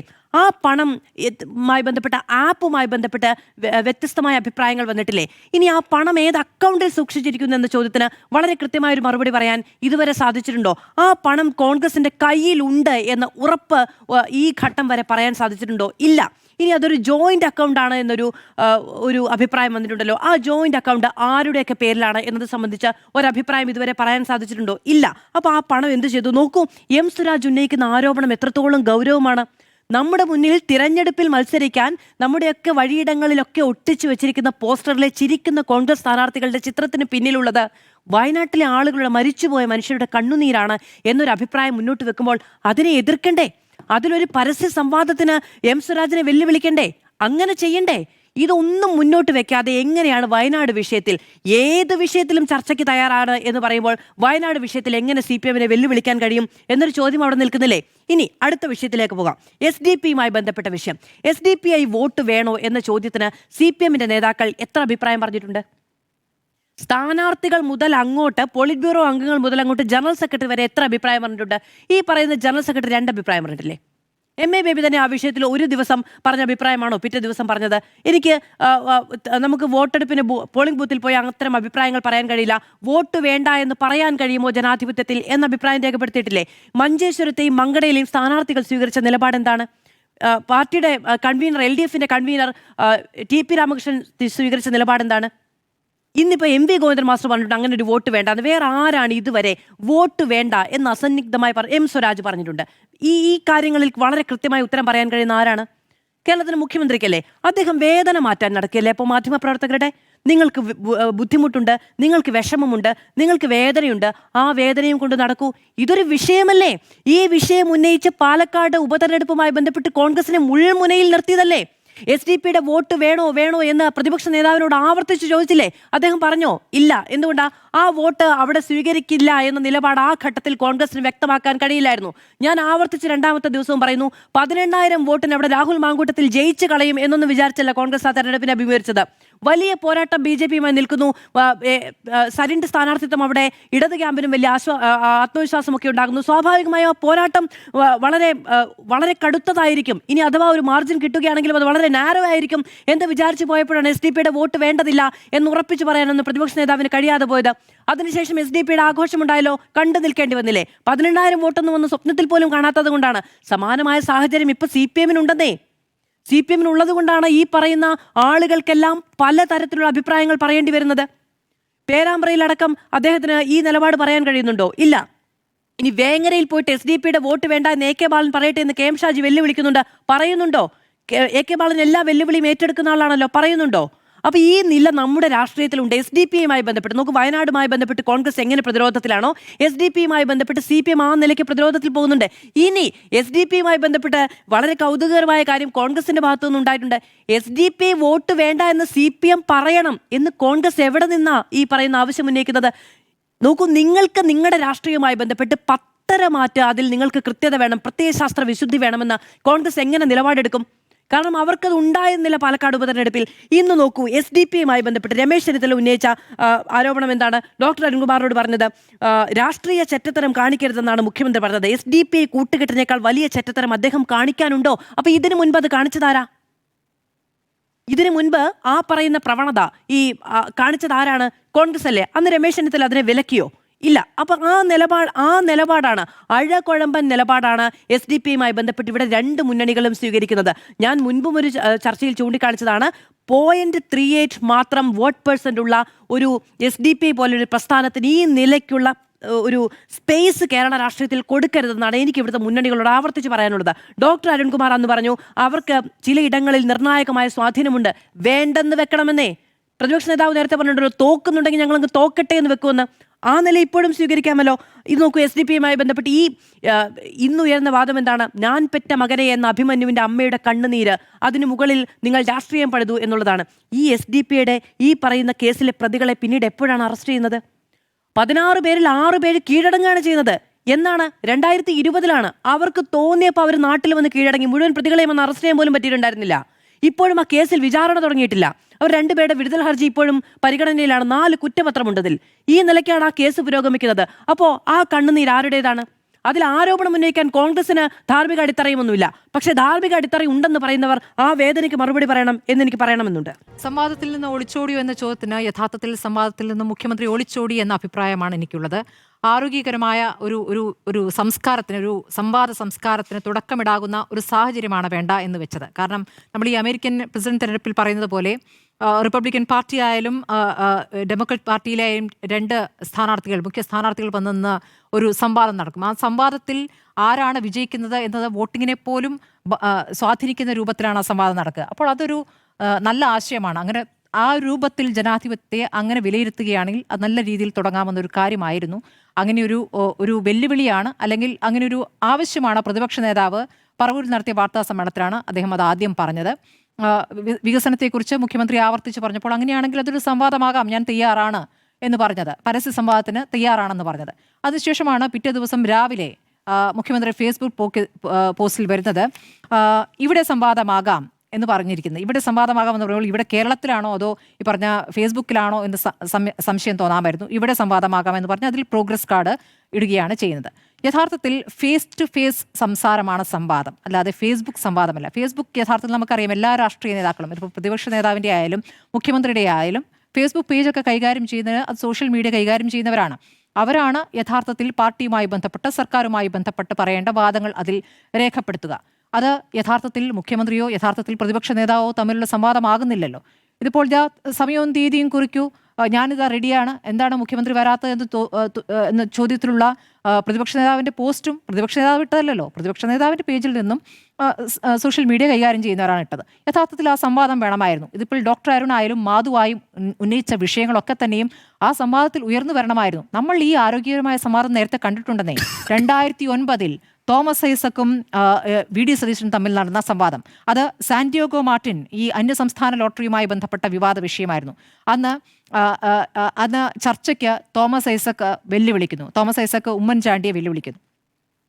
ഉമ്മൻചാണ്ടി പറയുന്നു എനിക്ക് വയ്യ, ഞാൻ വി.ഡി. സതീശനെ വിടാം. അന്ന് തോമസ് ഐസക് പറഞ്ഞത് ഞാനൊരു കാര്യം ചെയ്യാം, ഞാൻ എൻ്റെ സ്റ്റാഫിനെ വിടാമെന്നാണ് അദ്ദേഹം പറഞ്ഞത്. അന്ന് അഡീഷണൽ പ്രൈവറ്റ് സെക്രട്ടറി അയക്കാമെന്നാണ് ആദ്യം പറഞ്ഞു. അങ്ങനെ പറഞ്ഞ ശേഷം അദ്ദേഹത്തിന് തന്നെ തോന്നി അതല്ല, യഥാർത്ഥത്തിൽ ഈ വി.ഡി. സതീശനെ പൊളിറ്റിക്സിൽ അടയാളപ്പെടുത്തിയ സംവാദമായിരുന്നു. അവിടെ നിന്നാണ് വി.ഡി. സതീശൻ എന്ന രാഷ്ട്രീയ നേതാവ് ഉയർന്നു വരുന്നത്, സംവാദത്തിൽ നിന്നാണ്. ആ സംവാദം എത്ര ആരോഗ്യകരമായ സംവാദമായിരുന്നു. അത് പ്രസ് ക്ലബ്ബിൽ നടന്ന സംവാദം. അതിനുശേഷം നമുക്ക് ഓർമ്മയുണ്ട്, നമ്മുടെ ചാനൽ, എല്ലാ ചാനലുകളിലും അന്ന് ചർച്ചയ്ക്കായി ഇവർ വരുന്നുണ്ട്. അതിനുശേഷം ബജറ്റിന് ശേഷവും ഈ 2 പേരും തന്നെ സംവാദങ്ങളിൽ തുടരുന്നു. മനോഹരമായ കാഴ്ചയാണ്. 2 പേർക്കും പറയാനുള്ള വാദങ്ങൾ അതിശക്തമായി ഉന്നയിക്കുന്നു. നന്നായി മുന്നോട്ട് പോകുന്ന ചർച്ച. അതിനുശേഷം കൈകൊടുത്ത് ചിരിച്ചു പിരിയുന്നു. എന്തുകൊണ്ടത് സാധിക്കുന്നില്ല എന്നുള്ളതാണ്. ഇവിടെ അധിക്ഷേപ പരാമർശങ്ങൾ, അധിക്ഷേപ വാക്യങ്ങൾ പറയുന്ന ഒരു രൂപത്തിലേക്ക് കാര്യങ്ങൾ മാറിക്കൊണ്ടിരിക്കുകയാണ്. ഇപ്പോൾ കേരളത്തെ സംബന്ധിച്ച് ഈ തെരഞ്ഞെടുപ്പിൽ ഏറ്റവും പ്രധാനം കോൺഗ്രസ് വെച്ചു കൊടുക്കുന്ന വീടാണോ എന്ന രൂപത്തിലേക്കാണ് CPM കൊണ്ടുവരുന്നത്. എല്ലാ ചർച്ചകളും ചോദ്യങ്ങളും അതിലേക്ക് വരുന്നു. അപ്പോൾ അതിൽ പറയുന്ന വാദങ്ങൾ എന്താണ്? ഈ പറയുന്ന മരിച്ചവരിൽ എന്താണ് ആ വാചകം എന്തായിരുന്നു? അല്ലല്ല, ശവം തൂക്കി എന്ന് പറയുന്നത് സ്വരാജാണ്. മരിച്ചവരുടെ പോക്കറ്റ് അടിച്ചില്ലേ എന്നാണ് മുഖ്യമന്ത്രി ചോദിക്കുന്നത്. ശവം തൂക്കി കോൺഗ്രസ് എന്നും മരിച്ചവരുടെ പോക്കറ്റ് അടിച്ചില്ലേ എന്ന് മുഖ്യമന്ത്രിയും ചോദിക്കുകയാണ്. ഈ വാദങ്ങളൊക്കെ പറയുമ്പോൾ മരിച്ചവരുടെ ഫണ്ട്, മരിച്ചവർക്കായിട്ടുള്ള ഫണ്ട് ഈ തട്ടിയെടുത്തു, അതായത് മരിച്ചു കിടക്കുന്നവരുടെ പോക്കറ്റിൽ നിന്ന് തട്ടിയെടുത്തു എന്ന രൂപത്തിലാണ് അത് മുഖ്യമന്ത്രി പറഞ്ഞുകൊണ്ടിരിക്കുന്നത്. അപ്പോൾ ഇത്തരം രൂക്ഷമായ പ്രതികരണങ്ങൾ വരുമ്പോൾ അപ്പുറത്തും നിങ്ങൾ പ്രതിരോധത്തിലാകുന്ന വിഷയങ്ങളുണ്ട്. ഇന്നിപ്പോൾ വി കുഞ്ഞികൃഷ്ണൻ കൃത്യമായും ഈ ധനരാജ് രക്തസാക്ഷി ഫണ്ട് എങ്ങനെയാണ് വെട്ടിച്ചതെന്ന് പറയുന്നുണ്ട്. ആ പണവുമായി ബന്ധപ്പെട്ട കാര്യങ്ങൾ പറയുന്നുണ്ട്. പാർട്ടിക്ക് അതുമായി സംബന്ധിച്ച് കണക്കുകൾ നോക്കാനേൽപ്പിച്ചത് ഇദ്ദേഹത്തെയായിരുന്നു, കുഞ്ഞികൃഷ്ണനായിരുന്നു. കുഞ്ഞികൃഷ്ണൻ അത് നോക്കുകയും അത് സംബന്ധിച്ച കാര്യങ്ങൾ പാർട്ടിയെ അറിയിക്കുകയും ചെയ്തിട്ടുണ്ട്. പക്ഷേ പാർട്ടി അതിൽ ഒന്നും അനങ്ങിയില്ല എന്നതാണ്. അപ്പോൾ ധനരാജ് ഫണ്ടിൽ നിന്ന് 40 ലക്ഷം രൂപ പിൻവലിച്ച് 2 ബ്രാഞ്ചുകൾ സ്ഥിര നിക്ഷേപമാക്കിയെന്നും 5 ലക്ഷത്തിൻ്റെ 8 നിക്ഷേപങ്ങൾ ഉണ്ടാക്കിയെന്നും അതിൽ 25 ലക്ഷം രൂപ ധനരാജ് അക്കൗണ്ടിലേക്ക് തന്നെ മാറ്റി, പിന്നീട് അതിൽ നിന്ന് 15 ലക്ഷം രൂപ ഏരിയ കമ്മിറ്റി അക്കൗണ്ടിലേക്ക് മാറ്റിയെന്നും പറയുന്നു. 15 ലക്ഷം പിൻവലിച്ചത് ഏരിയ കമ്മിറ്റിയുടെ കണക്കിലില്ല എന്ന് പറയുന്നു. ഈ 40-ൽ 20 ലക്ഷം രൂപയുടെ പലിശ ഏരിയ സെക്രട്ടറിയുടെ വ്യക്തിപരമായ അക്കൗണ്ടിലേക്ക് പോയി എന്ന് പറയുന്നു. ധനരാജ് അക്കൗണ്ടിൽ നിന്ന് സ്ഥിര നിക്ഷേപമായി മാറ്റുക, അതിൻ്റെ പലിശ ഏരിയ സെക്രട്ടറിയുടെ ഇൻഡിവിജ്വൽ അക്കൗണ്ടിലേക്ക് മാറ്റുക, ആ നിലയ്ക്കുള്ള സമീപനം സ്വീകരിച്ചു എന്നുള്ളത് അന്ന് തന്നെ കുഞ്ഞികൃഷ്ണൻ കണ്ടെത്തുകയും, കുഞ്ഞികൃഷ്ണനെ കണക്ക് നോക്കാനേൽപ്പിച്ചതാണ്, കണ്ടെത്തുകയും അത് പാർട്ടി അറിയിക്കുകയും ചെയ്തു. പാർട്ടി അനങ്ങിയിട്ടില്ല. അങ്ങനെ എല്ലാ കണക്കുകളും നോക്കുമ്പോൾ തിരഞ്ഞെടുപ്പ് ഫണ്ട് ഒഴികെ 1 കോടി രൂപയുടെ അടുത്ത് വെട്ടിപ്പ് നടത്തുന്നുണ്ട് എന്നാണ് അദ്ദേഹം പറഞ്ഞത്. ധനരാജ് ഫണ്ടും അതോടൊപ്പം തന്നെ കെട്ടിട നിർമ്മാണ ഫണ്ടും അടക്കമുള്ള കാര്യങ്ങളിൽ 1 കോടിക്കടുത്തുള്ള വെട്ടിപ്പ് നടന്നു എന്നാണ് പറയുന്നത്. ഇതൊക്കെ തന്നെ ചോദിക്കാമായിരുന്നു പ്രതിപക്ഷ നേതാവിന്. ഇതിലൊക്കെ തന്നെ തുറന്ന മറുപടി മുഖ്യമന്ത്രിക്ക് പറയാമായിരുന്നു. ഈ പറയുന്ന വയനാട്ടിലെ ഫണ്ട് എവിടെ, വയനാട്ടിൽ നിങ്ങൾക്ക് എത്ര കിട്ടിയെന്ന് ചോദിക്കുമ്പോൾ അതിലും ഈ പ്രതിപക്ഷ നേതാവിന് അതൊരു മറുപടി പറയേണ്ടി വരും. അതാണ് വലിയ ചോദ്യമെന്ന് വരികയാണെങ്കിൽ ആ ചോദ്യം വരണമല്ലോ. ആപ്പിലൂടെ പിരിച്ച പണം എന്ന് പറയുമ്പോൾ അതിൽ നിന്ന് എടുക്കാൻ പറ്റുമോ എന്നൊരു ചോദ്യമുണ്ട്. ആപ്പിലൂടെ പിരിച്ച പണം ധനലക്ഷ്മി ബാങ്കിന്റെയും ഫെഡറൽ ബാങ്കിന്റെയും അക്കൗണ്ടിലാണ് ഉള്ളതെന്ന് കോൺഗ്രസ് വ്യക്തമാക്കിയിട്ടുള്ളതാണ്. അതിൽ 1,05,00,000 രൂപയാണ് യൂത്ത് കോൺഗ്രസ് കൈമാറിയതെന്നാണ് പറയുന്നത്. സ്ഥലം വാങ്ങാൻ 2 സ്ഥലം വാങ്ങിയത് 4 കോടിക്കടുത്ത് സ്ഥലം വാങ്ങാൻ ആയിട്ടുണ്ടെന്ന് പറയുന്നു. എത്ര കിട്ടി എന്നുള്ള കാര്യം പറഞ്ഞിട്ടില്ല. അവരെ സംബന്ധിച്ച് അവർ പറഞ്ഞുകൊണ്ടിരിക്കുന്ന വാദം, ഞാൻ കോൺഗ്രസിന്റെ വാദമാണ് പറയുന്നത്. കോൺഗ്രസ് പറയുന്നത് ഈ വീടുകൾ നിർമ്മിച്ചു നൽകിയിട്ടില്ലെങ്കിൽ നിർമ്മിച്ചു കഴിഞ്ഞ ശേഷം അതിനുശേഷമാണല്ലോ അക്കൗണ്ട് കാണിക്കേണ്ടത്. ആ അക്കൗണ്ട് കാണിക്കുക എന്നുള്ള ആവശ്യം വരുന്നത് CPM-ൽ നിന്നാണ്. CPM എന്ന രാഷ്ട്രീയ പാർട്ടി കോൺഗ്രസ് വാങ്ങിയ സ്ഥലത്തിന്റെ മുന്നിൽ കുടിൽ കെട്ടി സമരം നടത്തുന്നത് ഒരു രാഷ്ട്രീയ അശ്ലീലമാണ്. അവരത് ചെയ്യേണ്ട കാര്യമില്ല. അവരവരുടെ നിലയ്ക്ക് എന്ത് ചെയ്തു എന്നുള്ള കാര്യം അവർ പറയുക. അവർ കൊടുത്ത പണത്തെക്കുറിച്ച് CPM പറയുന്നുണ്ട്. സർക്കാരിൽ കിട്ടിയ പണം നമ്മുടെയൊക്കെ പണമാണ്, നമ്മുടെ എല്ലാവരും കൊടുത്ത പണമാണ്. ഈ ഇവിടുത്തെ ഓരോ നാട്ടുകാരനും കൊടുത്ത പണമാണ്. പണക്കാരനും പാവപ്പെട്ടവരും എല്ലാവരും ചേർന്ന് കൊടുത്ത പണമാണ്. ആ പണത്തിൽ നിന്ന് എടുത്തുകൊണ്ട് അവിടെ നിർമ്മാണ പ്രവൃത്തി നടക്കുന്നു. ആ നിർമ്മാണ പ്രവൃത്തി നടക്കുമ്പോൾ ആ വീടിന്റെ പൂർണ്ണമായ രൂപത്തിൽ വീട് നിർമ്മിച്ചു കഴിഞ്ഞെങ്കിലും അവിടെ വെള്ളവും വൈദ്യുതിയും കിട്ടിയിട്ടില്ല എന്ന് പറഞ്ഞു. ഇപ്പോൾ നമ്മൾ അത് അന്ന് ചർച്ചയ്ക്ക് പറഞ്ഞ ശേഷം പിറ്റേ ദിവസം ഒരു വാർത്താക്കുറിപ്പ് ഇറങ്ങുന്നുണ്ട് ജില്ലാ ഭരണകൂടത്തിന്റെ ഭാഗമായി. ഉടനെ ഇന്ന ദിവസത്തിനകം അടുത്ത ആഴ്ചക്കകം എന്ന് പറയുന്നു. നോക്കാം, അടുത്ത ആഴ്ച നോക്കാം. അതാണ് അടുത്ത ആഴ്ചയ്ക്ക് നോക്കാൻ വേണ്ടി ഞാൻ കാത്തിരിക്കുകയാണ്. അതുപോലെ ഈ കോൺഗ്രസിന് നിർമ്മാണ പ്രവൃത്തി പൂർത്തിയാകാൻ ഞാൻ കാത്തിരിക്കുകയാണ്. ഇല്ല എങ്കിൽ നമുക്ക് അന്ന് ചോദ്യം ചെയ്യാമെന്നേ. നമ്മുടെ മുന്നിലല്ലേ ഇതൊക്കെ നടക്കാനിരിക്കുന്നത്. അതാണ് കേരളത്തിലെ ഏറ്റവും പ്രധാനപ്പെട്ട വിഷയമെങ്കിൽ ഈ പറയുന്ന ഈ കാര്യമുണ്ട്. അതോടൊപ്പം തന്നെ ഈ പറഞ്ഞ അഭിമന്യുവിന്റെ കേസുണ്ട്. അഭിമന്യുവിന്റെ കേസിലും പണപ്പിരിവ് നടന്നിട്ടുണ്ട്. അഭിമന്യുവിന്റെ പണപ്പിരിവുമായി ബന്ധപ്പെട്ടും അന്ന് വിവാദങ്ങളുണ്ടായിരുന്നു. ആ വിവാദത്തിനും കൃത്യമായ മറുപടി വന്നിട്ടില്ല. ചില കാര്യങ്ങൾ അവരുടെ വീട്ടിലേക്ക് കൊടുത്തത്, സഹോദരിയുടെ കല്യാണം നടത്തിയത്, വീട് നിർമ്മിച്ചത് എന്ന കണക്കുകളൊക്കെ പറയുമ്പോഴും വേറെ ചില കണക്കുകൾ, അത് പിരിച്ച കണക്കുകളുമായി ബന്ധപ്പെട്ട വിവാദമുണ്ടായിട്ടുണ്ട്. അതിനെക്കുറിച്ച് പ്രതികരണം ഉണ്ടായിട്ടില്ല. അങ്ങനെ ഒരുപാട് വിഷയങ്ങൾ അങ്ങോട്ടും ഇങ്ങോട്ടും പറയാനുണ്ടെന്നേ. ഇനി SDPI-യുമായി ബന്ധപ്പെട്ട് കാലാകാലങ്ങളിൽ SDPI LDF-നെയും UDF-നെയും ഒക്കെ മാറി മാറി പിന്തുണച്ചിട്ടുണ്ട്. ഇതിൽ ഇത്രയും ശക്തമായി തന്നെ പ്രതിപക്ഷം ഈ വിഷയം ഏറ്റെടുക്കാൻ കാരണം പാലക്കാട് SDPI വോട്ട് കൊണ്ട് ജയിച്ചല്ലോ എന്ന് ആവർത്തിച്ച് പറഞ്ഞുകൊണ്ടിരുന്നവർ ഇപ്പോൾ SDPI വോട്ടുമായി ബന്ധപ്പെട്ട് എന്താണ് പറയുന്നത്? എന്താണ് ശിവൻകുട്ടി പറയുന്നത്? ശിവൻകുട്ടി ഇന്ന് പറഞ്ഞിരിക്കുന്ന പ്രതികരണം എന്താണ്? ആര് വോട്ട് നൽകിയാലും സന്തോഷത്തോടെ സ്വീകരിക്കുമെന്ന് നേമത്തെ LDF സ്ഥാനാർത്ഥി വി ശിവൻകുട്ടി പറഞ്ഞു. തെരഞ്ഞെടുപ്പിൽ എല്ലാവരുടെയും വോട്ട് വേണം, ഒരു വിഭാഗത്തിന്റെ വോട്ട് വേണ്ടെന്ന് വെക്കില്ല. ഇതെപ്പോഴാണ് പറയുന്നത്? SDPയുടെ വോട്ട് വാങ്ങുമോ എന്ന ചോദ്യത്തിനാണ് അദ്ദേഹം പറയുന്നത്. ചില വിഭാഗങ്ങളിൽപ്പെട്ടവർ മാത്രം വോട്ട് ചെയ്താൽ മതി, മറ്റുള്ളവർ എനിക്ക് വോട്ട് ചെയ്യേണ്ടെന്ന് പറയാൻ കഴിയുമോ എന്നുള്ളതാണ് അദ്ദേഹം ചോദിക്കുന്നത്. അപ്പോൾ SDPയുടെ വോട്ട് അപ്പോൾ വർഗീയ വോട്ടല്ലാതെ ആകുന്നു എന്നുള്ളതാണ്. ഇപ്പോൾ CPM-ന്റെയും കോൺഗ്രസിന്റെയും പ്രതികരണത്തിൽ, ഈ തെരഞ്ഞെടുപ്പിൽ ഞാൻ എടുത്തു പറയുന്നു, ഈ തെരഞ്ഞെടുപ്പിലെ പ്രതികരണത്തിൽ വന്നിരിക്കുന്ന ഒരു വ്യത്യാസം, എല്ലാവരുടെയും വോട്ട് വരട്ടെ, എല്ലാവരുടെയും വോട്ട് വാങ്ങാമല്ലോ. അതായത് SDPയുടെ വോട്ട് വാങ്ങുമോ എന്ന ചോദ്യത്തിന് മറുപടിയില്ല. SDPയുടെ വോട്ട് വേണ്ട എന്ന് പറയുമോ എന്ന ചോദ്യത്തിന് മറുപടിയില്ല. എല്ലാവരും വോട്ട് ചെയ്യുമ്പോൾ വോട്ട് വേണ്ട എന്ന് പറയാൻ പറ്റുമോ? വോട്ട് ചെയ്യുന്ന ആളുടെ കയ്യിൽ പിടിച്ച് ഈ വോട്ട് വേണ്ട എന്ന് പറയാൻ പറ്റുമോ എന്ന് MABB മാറ്റുകയാണ്. ആ രൂപത്തിലേക്ക് പ്രതികരണം മാറ്റുന്നു. നോക്കൂ, ഇതിൽ വ്യക്തമായ മറുപടി പ്രതിപക്ഷ നേതാവ് UDF ചെയർമാൻ എന്ന നിലയ്ക്ക് പറഞ്ഞിരിക്കുന്നത് SDPയുടെ വോട്ട് വേണ്ട എന്ന വാചകമാണ്. ഈ തെരഞ്ഞെടുപ്പുമായി ബന്ധപ്പെട്ട് SDPയുടെ വോട്ട് വേണ്ട എന്ന വാചകമാണ്. അത് അദ്ദേഹം പറയുന്നത് UDF-ൽ ആലോചിച്ച്, അതായത് ഈ തീരുമാനം ഡ്രാഫ്റ്റ് ചെയ്ത് PK കുഞ്ഞാലിക്കുട്ടിയുമായി കൂടി ആലോചിച്ച ശേഷമാണ് എന്നുള്ള കാര്യമാണ് വ്യക്തമായി വാർത്താ സമ്മേളനത്തിൽ പറഞ്ഞത്. അപ്പോൾ UDF-ന്റെ തീരുമാനം അവിടെ വ്യക്തമാവുകയാണ്. അതുപോരാതെ SDPയുടെ സംസ്ഥാന അധ്യക്ഷൻ ഇന്ന് വാർത്താ സമ്മേളനം നടത്തുന്നുണ്ടല്ലോ. അദ്ദേഹം പറഞ്ഞുകൊണ്ടിരിക്കുന്നത് ഞങ്ങൾ പിന്തുണ നൽകാൻ തയ്യാറാണ്. കോൺഗ്രസിലെ പല നേതാക്കളും അത് ആഗ്രഹിക്കുന്നുണ്ട്. പക്ഷേ VD സതീശനാണ് തടസ്സം. അപ്പോൾ VD സതീശൻ തടസ്സം നിൽക്കുന്നു എന്നുള്ള കാര്യം വ്യക്തമാക്കുന്നതോടുകൂടി SDPI വോട്ട് വേണ്ട എന്നുള്ള നിലപാട് അവിടെ ക്ലിയറായി എന്നുള്ള കാര്യം SDPയുടെ സംസ്ഥാന അധ്യക്ഷൻ തന്നെ വ്യക്തമാക്കുകയാണ്. അപ്പോൾ ഈ കാര്യങ്ങളിലൊക്കെ തന്നെ മുഖ്യമന്ത്രിയാകട്ടെ പല ഘട്ടങ്ങളിലായി ഈ ചോദ്യം ചോദിക്കുമ്പോൾ അതിനെ ഇവേഡ് ചെയ്ത് പ്രതികരിച്ച കാര്യം അറിയാം. മാധ്യമപ്രവർത്തകർക്ക് സൂക്കേടാണ് എന്ന് പറയുന്ന പ്രതികരണം വരെ നമ്മൾ കണ്ടതാണ്. അപ്പോൾ ഒരു വ്യാജ നിർമ്മിതി, അതായത് ചില അഭിമുഖങ്ങളിൽ മുഖ്യമന്ത്രി പ്രത്യക്ഷപ്പെടുന്നു. ആ അഭിമുഖങ്ങളിൽ അദ്ദേഹം വളരെ ഫ്രീ ആയി സംസാരിക്കുന്നു. ചിരിക്കുന്ന മുഖ്യമന്ത്രി, വളരെ ലൈറ്റായി സംസാരിക്കുന്ന മുഖ്യമന്ത്രി എന്ന രൂപത്തിൽ അദ്ദേഹത്തെ പ്രതിഷ്ഠിക്കുന്നു. അദ്ദേഹത്തിൽ ആ രൂപത്തിൽ പ്രത്യക്ഷപ്പെടുന്നു. അത് ഒരു വ്യാജ നിർമ്മിതിയാണ് എന്നതിന്റെ തെളിവുകൾ ഇപ്പോൾ ഫേസ്ബുക്കിൽ വന്നുകൊണ്ടിരിക്കുകയാണ്. ഒരു വ്ളോഗർ നടത്തിയ അഭിമുഖത്തിന്റെ ദൃശ്യങ്ങൾ പുറത്തു വരുന്നുണ്ട്. അതിൽ ഈ പറഞ്ഞ കടക്ക് പുറത്ത് എന്ന മുഖ്യമന്ത്രിയുടെ മുൻപത്തെ വാചകം, അത് ഞാൻ ചോദിക്കും. അത് ചോദിക്കുമ്പോൾ അങ്ങ് പറയണം കീറിവാടാ മക്കളെ എന്ന് പറയണം എന്ന് പറഞ്ഞു കൊടുക്കുകയാണ്. അത് പറഞ്ഞു കൊടുക്കുന്ന കാര്യം അദ്ദേഹം നല്ല ശ്രദ്ധയോടെ കേട്ട് അത് നന്നായി പറയുന്നുണ്ട്. അപ്പോൾ ഇതാണ് നമ്മൾ കാണുന്നത്. അപ്പോൾ നമ്മൾ വിചാരിക്കും മുഖ്യമന്ത്രി വളരെ നന്നായി ചിരിച്ചൊക്കെ സംസാരിക്കാൻ തുടങ്ങിയല്ലോ, ചിരിച്ച് സംസാരിക്കുന്നതാണ് ഒരാളുടെ ഏറ്റവും വലിയ യോഗ്യത എന്നൊന്നും ഞാൻ കാണുന്നില്ല. പക്ഷേ അധിക്ഷേപ പരാമർശങ്ങൾ നടത്തുന്ന രൂപത്തിലേക്ക് പിന്നീട് തൊട്ടടുത്ത ദിവസം അത് ഷിഫ്റ്റ് ചെയ്യുകയാണ്. അത് വാർത്താ സമ്മേളനത്തിലേക്ക് എത്തുമ്പോൾ അദ്ദേഹത്തിന്റെ യഥാർത്ഥ രൂപത്തിലേക്ക്, അദ്ദേഹത്തിന്റെ യഥാർത്ഥ സ്വഭാവം നമ്മൾ കാണുകയാണ്. അത് മാധ്യമങ്ങളുടെ ചോദ്യത്തോടെ എങ്ങനെ? അപ്പോൾ മാധ്യമങ്ങളുടെ ചോദ്യത്തോട് നല്ല ക്ഷമയോടെ സംസാരിക്കാൻ അല്ലെങ്കിൽ പ്രതികരിക്കാൻ കഴിയാത്ത ഒരാൾ എങ്ങനെയാണ് ഒരു നീണ്ട സംവാദത്തിന് തയ്യാറാവുക? ആ സംവാദത്തിന് തയ്യാറായിട്ടില്ല എന്നുള്ളതാണ്. കോൺഗ്രസുമായി ബന്ധപ്പെട്ടുള്ള കാര്യങ്ങൾ ചോദിക്കണമെന്നേ. നിങ്ങൾ ഉന്നയിക്കുന്ന ഈ ആരോപണങ്ങൾ ഈ പറയുന്ന ശവം തൂക്കി കോൺഗ്രസ് ആണോ എന്നുള്ള ചോദ്യം നേരിട്ടങ്ങ് ചോദിക്കാമല്ലോ. അപ്പോൾ നേരിട്ടുള്ള മറുപടി ഇങ്ങോട്ട് കിട്ടുമല്ലോ. അതിനുള്ള ഒരു അവസരം എന്തിനാണ് പാഴാക്കുന്നത് എന്നുള്ളതാണ്. അപ്പോൾ അത് സംഭവിച്ചിട്ടില്ല എന്നുള്ളതാണ്. അപ്പോൾ അതിൽ നിന്നും മുഖ്യമന്ത്രി ഒളിച്ചോടിയിരിക്കുന്നു എന്നുള്ളതാണ്. അപ്പോൾ അങ്ങനെ സംസാരിക്കാനുള്ള ശേഷിയുണ്ടോ പിണറായി വിജയൻ എന്ന രാഷ്ട്രീയ നേതാവിനെ എന്ന് എനിക്ക് സംശയമുണ്ട്. തോമസ് ഐസക്കിനെ പോലെ നേരിട്ട് നിന്ന് സംസാരിക്കാനുള്ള കഴിവുള്ള നേതാവാണോ പിണറായി വിജയൻ എന്നൊരു സംശയമുണ്ട്. അദ്ദേഹം രാഷ്ട്രീയമൊക്കെ പറയും, ശരിയാണ്. പക്ഷേ സർക്കാരുമായി ബന്ധപ്പെട്ട് ഉയരുന്ന ഈ ആരോപണങ്ങൾക്ക് കൃത്യമായി മറുപടി പറയാൻ അദ്ദേഹത്തിന് അങ്ങനെ സാധിക്കുമോ എന്ന സംശയം ഇതിൽ നിന്ന് അദ്ദേഹം പിന്നാക്കം പോയതിലൂടെ എനിക്ക് തോന്നുകയാണ്. ഫേസ്ബുക്കിലൂടെ ഈ പറയുന്ന വലിയ വലിയ ലേഖനങ്ങൾ എന്ന രൂപത്തിൽ നൽകുന്ന പ്രതികരണങ്ങളല്ല യഥാർത്ഥത്തിൽ മറുപടി. നേർക്കുനേർ ഫേസ് ടു ഫേസ് സംവാദം എന്നുകൊണ്ട് ഉദ്ദേശിക്കുന്നത്. അതിൽ നിന്നും അദ്ദേഹം പിന്നാക്കം പോയിരിക്കുന്നു.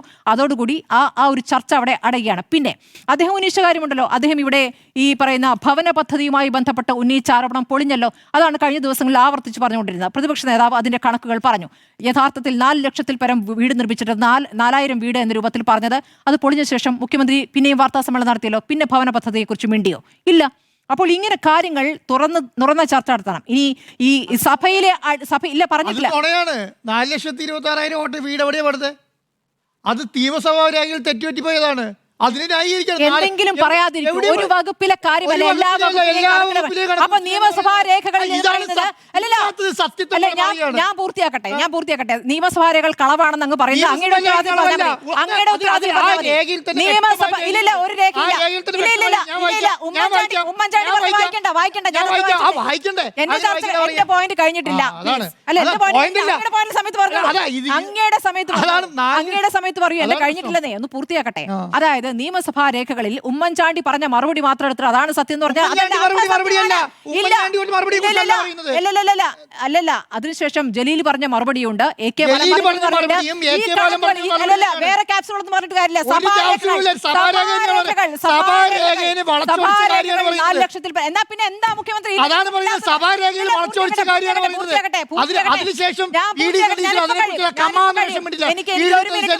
ഞാനിപ്പോൾ ഒരു മിനിറ്റ് എടുക്കുന്നെങ്കിൽ അത് പൂർത്തിയാക്കാൻ സമ്മതിക്കണം. ഭവന പദ്ധതിയുമായി ബന്ധപ്പെട്ട് അതിനുശേഷം മുഖ്യമന്ത്രി ഒരക്ഷരം ഈ 2 വാർത്താ സമ്മേളനം നടത്തിയല്ലോ, ഇതുവരെ പറഞ്ഞിട്ടില്ല. രണ്ടാമത്തെ കാര്യം, അടിയന്തര പ്രമേയം ചർച്ച ചെയ്യുന്നതിനെ അതിഭാവുകത്വത്തോടെ അവതരിപ്പിക്കേണ്ട കാര്യമൊന്നുമില്ല. സഭയായ അടിയന്തര പ്രമേയം അവതരിപ്പിക്കും. അതിന്റെ കണക്ക് വെച്ചിട്ട് വലിയ റെക്കോർഡ് അടിയന്തര പ്രമേയങ്ങൾ അവതരിപ്പിച്ചു അതിന്മേൽ ചർച്ച നടന്നതെന്ന് പറയുന്നില്ല. എല്ലാ കാലത്തും ഇറങ്ങിപ്പോകാൻ ബഹിഷ്കരിക്കാണ്ട് സഭയിൽ ചർച്ച നടക്കാറുണ്ട്. അപ്പോൾ രേഖകൾ വെച്ച് നേരിട്ട് ചർച്ചയാകാമായിരുന്നില്ല എന്ന് ചോദിച്ചു. നേരിട്ട് ചർച്ചയാകാൻ തിരിഞ്ഞു എന്നുള്ളതാണ് എന്റെ അഭിപ്രായം. ഇല്ല, തിരിച്ചെത്തിയ ശേഷം ശ്രീ ആന്റോ, അതിനുശേഷം ഡോക്ടർ അരുൺ പറയാം. ശരി, തിരിച്ചെത്താം. ശ്രീ ആന്റോ, സംവാദത്തിൽ നിന്ന് ഒളിച്ചോടിയോ? സംവാദം എന്ന് പറയുന്നത് ഒരു പഞ്ചഗുസ്തി മത്സരമായിട്ട് ഞാൻ ഇതിനെ കാണുന്നില്ല. സംവാദം എന്ന് പറയുന്നത് ഒന്നിൽ വിവാദത്തിൽ അല്ലെങ്കിൽ വികസനത്തിൽ, ഈ 2 കാര്യത്തിലാണല്ലോ സംവാദം പറ്റുക. ഇനി വിവാദത്തിൽ എന്ന് നിങ്ങൾ പറഞ്ഞ കാര്യം തന്നെയാണ് എനിക്ക് പറയാനുള്ളത്. നിങ്ങൾ വിവാദത്തിൽ എന്താണ് ഇപ്പം വിവാദമായി നിൽക്കുന്ന പ്രധാനപ്പെട്ട വിഷയം? 1 സ്വർണ്ണക്കടത്ത്, 2 വർഗീയത എന്തൊക്കെയാണ്? STPI, ജമാഅത്തിലെ ഇസ്ലാമി, RSS, 3ാമത്തെ വയനാട് ദുരന്തം. ഈ 3 കാര്യത്തിൽ എനിക്ക് 3 കാര്യങ്ങൾ പറയാനുണ്ട്. 1 സ്വർണ്ണക്കടത്തിൽ ജനങ്ങൾ ചോദിച്ച കുറച്ച് ചോദ്യങ്ങളുണ്ട് കോൺഗ്രസിനോട്. 1, സോണിയാഗാന്ധിയുടെ വീട്ടിൽ ഈ ഗോവർദ്ധനെയും ഈ ഉണ്ണികൃഷ്ണൻ പോറ്റിയും കയറ്റിയത് എന്തിനാണ്? ആരാണ് കയറ്റിയത്? എന്താണ് ആ ഗിഫ്റ്റിൽ കൊടുത്തത് എന്നുള്ളത് ജനങ്ങൾ ചോദിച്ചതാണ്. അത് മുഖ്യമന്ത്രി ഒന്നുമല്ല, ജനങ്ങളും കേരളത്തിലെ മാധ്യമങ്ങളും ചോദിച്ച ചോദ്യമാണ് 1. രണ്ടാമത്തെ കാര്യം, വർഗീയത. STPI, ജമാഅത്തെ ഇസ്ലാമി, RSSും എന്ത് ബന്ധമാണ് കോൺഗ്രസിനുള്ളത്? അവരുടെ വോട്ട് വേണ്ട എന്ന് കോൺഗ്രസ് പറയുമോ എന്നുള്ളതാണ് അവരുടെ ചോദ്യം. ആ കാര്യത്തിൻ്റെ അകത്ത് ഞങ്ങൾക്ക് വോട്ട് വേണ്ട എന്ന് കോൺഗ്രസ് പറഞ്ഞിട്ട് പറയാം. ഇത് പറയാൻ നിങ്ങൾക്ക് തൻ്റെ ഇടം ഉണ്ടോ എന്ന് ചോദിച്ചാൽ അതിന് ആൻസർ ഉണ്ട്. ഞങ്ങൾക്ക് SDPIൻ്റെയും ജമാഅത്ത് ഇസ്ലാമിൻ്റെയും RSSൻ്റെയും വോട്ട് വേണ്ട, നിങ്ങൾക്ക് ഇതിൽ വോട്ട് വേണ്ട എന്ന് പറയാൻ തൻ്റെ ഇടമുണ്ടോ എന്ന് ചോദിച്ചാൽ അതിൻ്റെ അർത്ഥമുണ്ട്. ഇതെങ്ങനെയാണ്? ഇത് നേരെ തിരിച്ചാണ്. ഞങ്ങൾക്ക് വോട്ട് വേണം എന്നിട്ട് നിങ്ങൾ വോട്ട് സ്വീകരിക്കുമോ എന്ന് ചോദിക്കുകയാണ്. അത് എന്ന് പറയുന്നത് രണ്ടും അത് ഇരട്ടത്താപ്പ് എന്നാണ് ആ കാര്യത്തിനകത്ത് പറയുക. മൂന്നാമത്തെ കാര്യം എന്ന് പറയുന്നത് എന്താണ്? ഈ പറഞ്ഞ വയനാട് ദുരന്തവുമായി ബന്ധപ്പെട്ട കാര്യം. വയനാട് സർക്കാരിൻ്റെ ഭാഗത്തുനിന്ന് കേരളത്തിൽ 500 വീട് പണിയാൻ വേണ്ടി 100 ഏക്കർ സ്ഥലം എടുത്ത് അവിടെ വീട് പൂർത്തിയായി 175 വീടുകൾ കൊടുത്തിട്ടുണ്ട്. അത് ജനങ്ങളുടെ പണം തന്നെയാണ്. ഈ കോൺഗ്രസ് പിരിച്ചെടുത്തതുപോലെ ജനങ്ങൾ മുഖ്യമന്ത്രിയുടെ ദുരിതാശ്വാസ നിധിയിലേക്ക് പിരിച്ചെടുത്ത പണമാണ് ഈ പറയുന്ന 400 വീടുകൾ പണിയുകയും 176 വീടുകൾ കൊടുക്കുകയും ചെയ്തിട്ടുള്ളത്. അതേ സമയത്ത് കോൺഗ്രസ് പിരിച്ചെടുത്ത പണം ഇതുവരെ എവിടെയാണെന്നോ ഏത് അക്കൗണ്ടിലാണെന്നോ എത്ര കയ്യിലുണ്ടെന്നോ എത്ര മുടക്കിയെന്നോ സ്ഥലത്തിന് എത്ര മുടക്കിയെന്നോ എത്ര സ്ഥലത്തിന് വേണ്ടി സ്പെൻഡ് ചെയ്തെന്നും യൂത്ത് കോൺഗ്രസ് എത്ര പൈസ പിരിച്ചു എന്നും യൂത്ത് കോൺഗ്രസ് എത്ര പൈസ കോൺഗ്രസിന് കൊടുത്തു എന്നും ഈ കോൺഗ്രസ് ഏത് അക്കൗണ്ടിലാണ് പാർക്ക് ചെയ്തതെന്നും ഒരു കാര്യത്തിൻ്റെ അകത്തും ഒന്നും പറഞ്ഞിട്ടില്ല. ഈ കാര്യങ്ങളാണ് 3 പ്രധാനപ്പെട്ട കാര്യം എന്ന് പറയുന്നത്. ഈ 3 കാര്യത്തിൻ്റെ അകത്ത് കോൺഗ്രസ് ഒരു നിലപാട് സ്വീകരിച്ചിട്ടില്ല എന്നുള്ളതാണ് അതിൻ്റെ ഏറ്റവും പ്രധാനപ്പെട്ട കാര്യം. പിന്നെ അടുത്ത സംബന്ധിച്ച് വികസനവുമായി ബന്ധപ്പെട്ട കാര്യം. കേരളത്തിൽ മുഖ്യമന്ത്രിയാണല്ലോ ഈ പറയുന്ന സതീശനാണല്ലോ സംവാദത്തിന് വെല്ലുവിളിച്ചത്. സതീശൻ വെല്ലുവിളിക്കുന്ന സമയത്ത് ഈ സതീശനോട് മുഖ്യമന്ത്രി ക്ലാരിറ്റിയോടുകൂടി പറയുന്നൊരു കാര്യമുണ്ട്. എന്താണ്? നിങ്ങൾ എന്താണ് വെല്ലുവിളിക്കുന്നത്? ആ വെല്ലുവിളിക്കുന്നത് ഞാൻ സംവാദത്തിന് തയ്യാറാണ്. എങ്ങനെയാണ് പറയുന്നത്? എങ്ങനെയാ അറിയോ? എന്താണ്? എന്നാൽ നമ്മൾക്ക് സംവാദമാകാം എന്ന് പറഞ്ഞിട്ട് മുഖ്യമന്ത്രി കുറേ കാര്യങ്ങൾ ഫേസ്ബുക്കിലിടുകയാണ്. എല്ലാം എന്താണ്? ഓരോ പോയിൻ്റാണ്. ഒന്നാമത്തെ എന്താണ്? സർക്കാർ ഇപ്പോൾ സ്കൂൾ അടച്ച സമയമാണല്ലോ, ഇനി സർക്കാർ സ്കൂളുകൾ തുറക്കാൻ പോവുകയാണ്. സർക്കാർ സ്കൂളുകൾ തുറക്കുന്ന സമയത്ത് കേരളത്തിലെ എല്ലാ സ്കൂളും ഹൈടെക് ആക്കിയിട്ടുണ്ട്. അതിൻ്റെ അകത്ത് യൂണിഫോമും ഈ പറഞ്ഞ പാഠപുസ്തകങ്ങളും എല്ലാ സ്കൂളുകളിലും റെഡി ആയിട്ടുണ്ട്. കോൺഗ്രസിന് വന്ന് പറയാലോ റെഡി ആയിട്ടില്ലെങ്കിൽ റെഡി ആയിട്ടില്ല. അതിന് ഒന്നാമത്തെ മുഖ്യമന്ത്രിയുടെ ചോദ്യം ഇല്ലെങ്കിൽ ഇല്ല. ഇത് ഇന്നും ശരിയായില്ല. ഒരു സ്കൂളും ഹൈടെക് ആയിട്ടില്ല, ഒരു സ്കൂളിൽ യൂണിഫോം എത്തിയിട്ടില്ല, എല്ലാം പഴയ പോലെ തന്നെ കോൺഗ്രസിൻ്റെ കാലത്തെ പോലെ തന്നെയാണ് എന്ന് വേണമെങ്കിൽ പറയാലോ. പറഞ്ഞിട്ടില്ല. രണ്ടാമത്തെ എന്താണ്? കേരളത്തിൽ 8000 സ്റ്റാർട്ടപ്പുകൾ ഈ പറയുന്ന LDF ഭരണകാലത്ത് വന്നിട്ടുണ്ട്. UDFിന് പറയാലോ 8000 വന്നിട്ടില്ല, 100 വന്നിട്ടില്ല, ഒന്നും വന്നിട്ടില്ല. ഇതിന് തെളിവുണ്ട്, തെളിവില്ലെങ്കിൽ തെളിവ് വെക്കാൻ ഈ പറഞ്ഞ കോൺഗ്രസ് LDFിനോട് പറയാലോ. മൂന്നാമത്തത് മാലിന്യ സംസ്കരണത്തിന് വേണ്ടിയിട്ട് ഈ മാതൃക കഴിഞ്ഞ് 10 വർഷം കേരളത്തിൽ നടപ്പിലാക്കി എന്ന് പറയുന്നതാണ്. എറണാകുളത്തെ ബ്രഹ്മപുരം പോലെയുള്ള പ്ലാന്റുകൾ നടപ്പിലാക്കി. അത് ഏതൊരു മാലിന്യ സംസ്കാരത്തിന് വേണ്ടിയിട്ട് കേരളത്തിൽ ഇന്ത്യയിലെ തന്നെ ഒരു നല്ല മാതൃകയാണ്. ഇത് നല്ല മാതൃക അല്ലെങ്കിൽ നല്ല മാതൃക അല്ല എന്നുള്ളത് കോൺഗ്രസിന് പറയാലോ. അടുത്തത് ഈ സ്ത്രീകൾക്കൊപ്പമാണ് സർക്കാർ എന്ന് പറയുന്നത്. സ്ത്രീ സുരക്ഷ നടപ്പിലാക്കിയ 10 വർഷം ഈ രാഹുൽ മാങ്കുടത്തിനെ പോലെയുള്ള MLA-മാരെ പിടിച്ച് ജയിലിലിട്ടതടക്കം ഇതില്ല എന്ന് വേണമെങ്കിൽ കോൺഗ്രസ് പറയാലോ. അത് അങ്ങനെയല്ല. കേരളത്തിലെ പിണറായി വിജയൻ സർക്കാർ സ്ത്രീ സുരക്ഷയ്ക്ക് അനുകൂലമല്ല എന്ന് വേണമെങ്കിൽ പറയാലോ. ഇതിന് പോയിന്റ് വൈസിട്ട് മറുപടി പറഞ്ഞാൽ മതി. അടുത്തെന്താ?